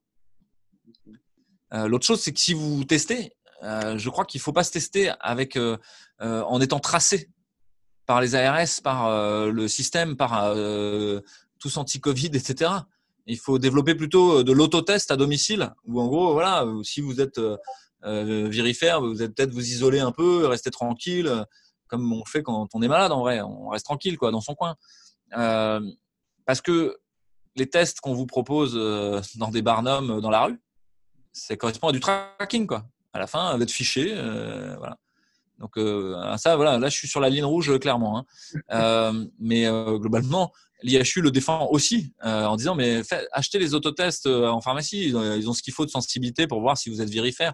Ils sont très imparfaits, ils vont faire plein de faux positifs, plein de faux négatifs, mais globalement, voilà, ils vont peut-être vous éviter d'aller nourrir les statistiques, même statistiques qui induisent des comportements complètement délirants de la part du pouvoir, de confinement, de couvre-feu, de tout ce que vous voulez. Donc arrêtez d'aller tester dans les barnums, quoi. C'est la première chose à faire. Il faut faire tomber cette saloperie de test qui induit une politique sanitaire complètement tyrannique, dévastatrice économiquement, socialement, etc., quoi. On va pouvoir conclure sur une chose, si tu veux bien. Après, je pourrais te laisser. Du coup, comment rassurer les personnes en ce moment? On sait que la peur tue beaucoup de monde aussi, hein. Donc, quel type d'espoir on peut donner pour conclure? Et aussi, on a tous envie de savoir ce que Louis Fouché prend pour avoir une si bonne vitalité. Donc, du zinc, du cuivre, de la vitamine C, probiotiques, qu'est-ce que tu fais? Moi, je prends de la vitamine C, je prends du zinc et je prends de la vitamine D en ce moment, en tout cas, parce qu'il y a une 3e épidémie qui arrive sur Marseille. Et donc, là, on est en hiver et j'ai envie d'être prêt, d'autant que moi, je vais être en première ligne, on va dire. En 2e ligne, parce que je suis pas une réanimation qui fait. Je suis en 2e ligne Covid, quoi. C'est quand ça commence à être saturé dans les réas centre-ville.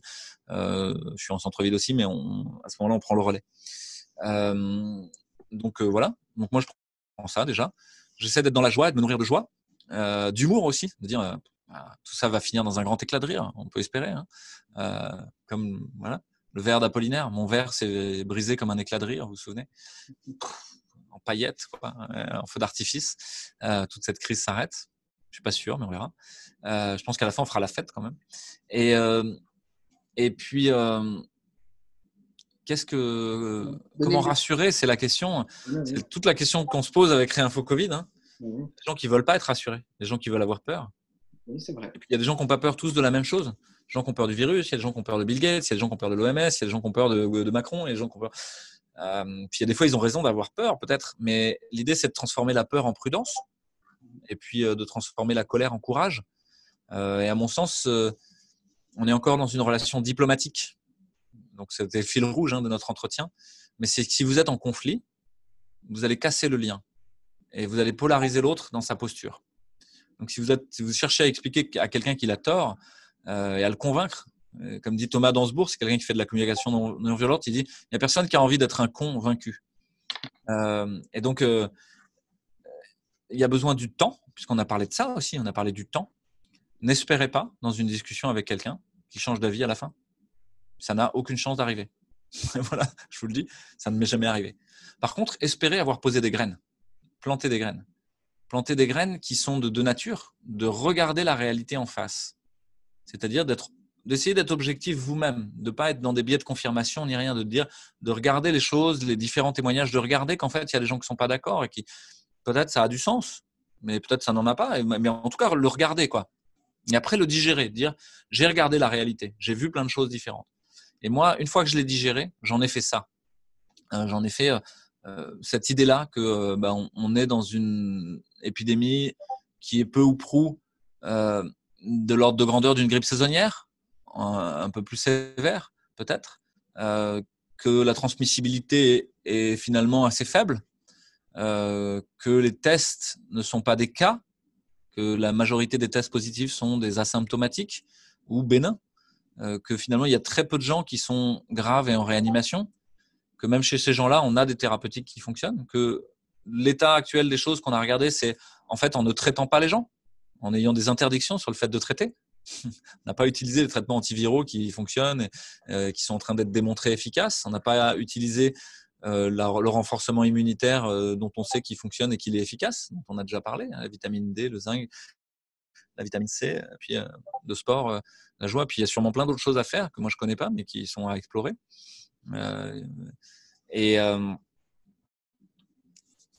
Comment rassurer? Se mettre en lien et être exemplaire. Montrer par exemplarité et créer un rapport de force. J'entends par là un rapport dans la nature et il y a des rapports de concentration relative. Une chose arrive parce que à cet endroit-là, c'est très concentré. Et si vous prenez ce qui se passe à Marseille ou ce qui se passe à Lille, par exemple, vous viendriez dans les deux villes, vous verriez pas du tout la même chose en termes de respect du confinement, des masques et tout ça. C'est assez drôle. Et donc nous, on a une concentration relative de liberté qui est plus importante.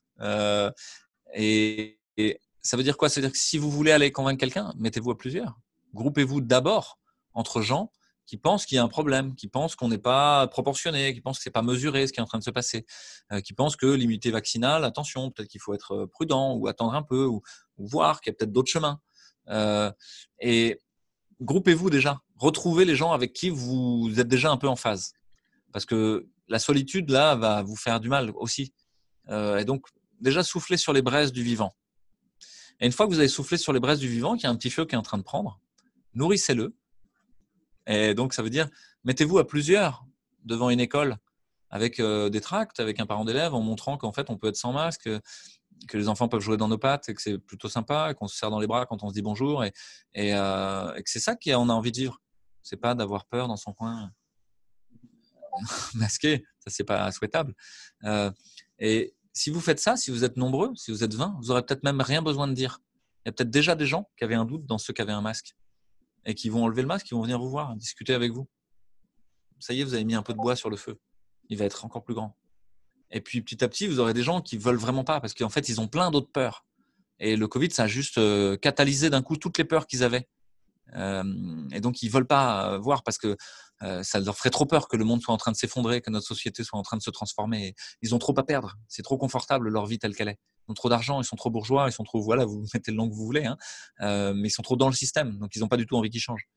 Et faudra attendre que l'eau monte pour cela. Ils viendront, c'est pas grave. Donc il faut de la patience et de la posture, la non violente, quoi. Donc dans Réinfo Covid, il y a vraiment cette idée de la posture. Et donc tu me demandes comment moi j'ai de la joie. Quand je fais un Zoom le soir, ça peut être tard et tout, mais à chaque fois je suis avec des gens qui ont envie du bien commun, qui ont envie qu'on soit en santé, qui ont envie qu'on soit courageux. Je suis qu'avec des héros en fait, et ça me donne une patate très importante. Et donc cette nourriture-là, elle est bonne, et ça m'a remis dans l'instant présent. C'est-à-dire, je postule pas. Peut-être je serai arrêté par la police dans quelques jours. Peut-être je serai démis par l'ordre des médecins parce que j'ai dit ça ce soir. Ok, je suis prudent. J'essaie d'être mesuré dans ce que je dis en public. Donc ça, c'est l'intelligence de la peur, on va dire. La peur s'est transformée en prudence. Et puis de l'autre côté, la colère, de vouloir rentrer dans le chou, dire mais qu'est-ce qu'ils font au gouvernement? Qu'est-ce qu'il dit? 400 000 morts si on faisait rien, c'est n'importe quoi. Le modèle économique, le modèle épidémiologique est complètement faux au niveau mathématique, etc. Là, c'est la colère.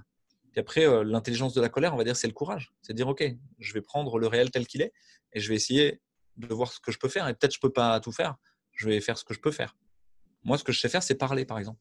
Il y a d'autres qui vont savoir faire, c'est mettre des tracts sous les rétroviseurs, enfin sous les, comment ça s'appelle, les essuie-glaces.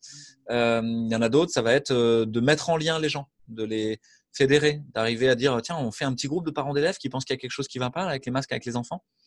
Il y en a d'autres, ça va être de défendre juridiquement, de monter au créneau parce qu'ils sont avocats, parce que, etc. Il y en a d'autres, c'est parce qu'ils sont naturopathes, ça va être de renforcer les défenses immunitaires de tout le monde et de montrer que en faisant ça, cette épidémie, bah, ça va. Et en plus, ça rend service aux autres. On diminue le poids sur les réanimations, on diminue le poids sur l'hôpital public. Bah, c'est bien. Donc, en fait, voilà, ça, c'est un des secrets de longévité. Je ne sais pas, on verra. Peut-être que je suis en train de me cramer. Non, mais merci, Louis, d'avoir partagé tout ce que tu sais. On te garderait bien encore des heures et des heures, mais je vais te laisser, hein, je vais te libérer quand même. Ça Merci marche. beaucoup, merci d'avoir joué le jeu, de participer à ce moment de partage avec nous et à essayer de faire bouger un petit peu les choses, ou en tout cas donner des outils pour que chacun aille au moins explorer, c'est au moins le mérite. C'est vraiment ce que tu as dit au début, et moi je finirai là-dessus, c'est on ne cherche pas à convaincre qui que ce soit, on ne cherche pas à mettre la médecine à dos non plus, hein. On veut travailler tous ensemble, mais au moins prendre le temps d'aller explorer avant de dénigrer. Il y a plein de choses de possibles pour aller mieux, et du coup, j'ai envie de dire qu'il faut se responsabiliser et aller voir ce qu'on peut faire et tester, essayer. Voilà. Ouais. Il n'y aura pas de messie. Nous sommes ce que nous attendions. Et moi, je te remercie beaucoup, Kevin, de m'avoir invité. C'est un honneur. Je suis flatté. Et j'ai une prescription à faire, mais vous en êtes tous peut-être convaincus déjà. Hein, c'est éteignez votre télé, éteignez votre téléphone portable iPhone. Ne l'allumez que pour appeler les gens que vous aimez. Et ça, c'est très dur. Vous allez voir, ça, il y a une acrasie là-dessus. Hein, parce que répondre aux tweets toute la journée, etc., c'est pas facile de lâcher ça. Mais on a parlé de cette idée de je fais quelque chose et je suis à l'écoute de ce qui se passe. J'essaie d'avoir une sémiologie fine. Écoutez ce qui se passe. Vous allez avoir du craving. Vous allez être en sevrage. Vous allez avoir comme ça. Donc, mettez-vous dans les conditions pour que ce craving se passe bien. Voilà. Sinon, vous allez ressauter sur votre téléphone ou vous allez devenir marteau, quoi. Vous allez devenir dépressif. Donc, non, mettez-vous dans les conditions pour que ça se passe bien. Dans de la beauté, dans de la relation humaine, c'est-à-dire être entouré de gens que vous aimez. Donc, faites une réunion présentielle. Et dans cette réunion présentielle, éteignez vos téléphones tous et acceptez de passer 3 jours comme ça, en réunion présentielle avec 3 jours de téléphone éteint. Et vous allez voir que vous allez vous nourrir de relations beaucoup plus vraies et riches que celles de Facebook, de Twitter, d'Instagram, de je sais pas quoi. Et donc ça c'est un vrai travail à faire. Et à mon avis, il est hyper intéressant parce que vous allez voir, vous allez tout de suite être dans une santé rayonnante avec 3 jours de moins de réseaux sociaux, de mauvaises nouvelles, de ce que vous voulez. Remettez-vous en lien. Ne croyez pas à ce que vous dit l'interprétation algorithmique du big data. J'entends par là ces courbes épidémiques, quelqu'un qui vous raconte la réalité et qui vous ment, quoi. Vous savez que Waze, quand il vous dit par où passer, bah, en fait, c'est en fonction de votre abonnement ensuite, c'est en fonction de vos préférences utilisateurs, c'est en fonction de votre agenda. En fait, il optimise votre expérience utilisateur de la réalité, mais il vous dit pas la réalité. Il y a des gens qui ont joué à ça, à mettre plein de téléphones dans un caddie dans une rue de San Francisco qui est bondée à une certaine heure, et ils ont mis 800 téléphones dans un caddie, et la rue était vide. Mais Waze disait il y avait un bouchon. Et donc tout le monde disait cette rue-là est pleine. Et donc Waze faisait passer par ailleurs. Et donc l'interprétation algorithmique du big data, elle est fausse en fait. C'est pas une façon de voir le monde. C'est pas ça la réalité. Et donc ça veut dire reprenez contact avec la réalité. Et reprendre contact avec la réalité, c'est-à-dire pas rester derrière son écran à regarder qu'est-ce que m'envoient les Twitter sur ce qui se passe en Amérique, je sais pas où. Non, c'est revenir avec les vrais gens autour de vous et prendre soin de ça. Parce qu'il y a des gens qui vont pas bien là. Il y a des gens qui, juste à côté de vous, vont pas bien. Et une posture thérapeutique, c'est aussi d'accepter que l'autre, il n'est pas complètement responsable de sa maladie. Il y a des éléments où il est responsable, mais il n'y a pas de jugement moral à en faire. Le jugement moral, c'est de se dire, moi, j'essaie de l'aider. Ou de le mettre dans les conditions où il s'aide lui-même. Et s'il n'y arrive pas, ben, j'aurais fait ce que je pouvais. Et ce sera, et voilà, vous faites ce que vous pouvez, y compris dans le soin.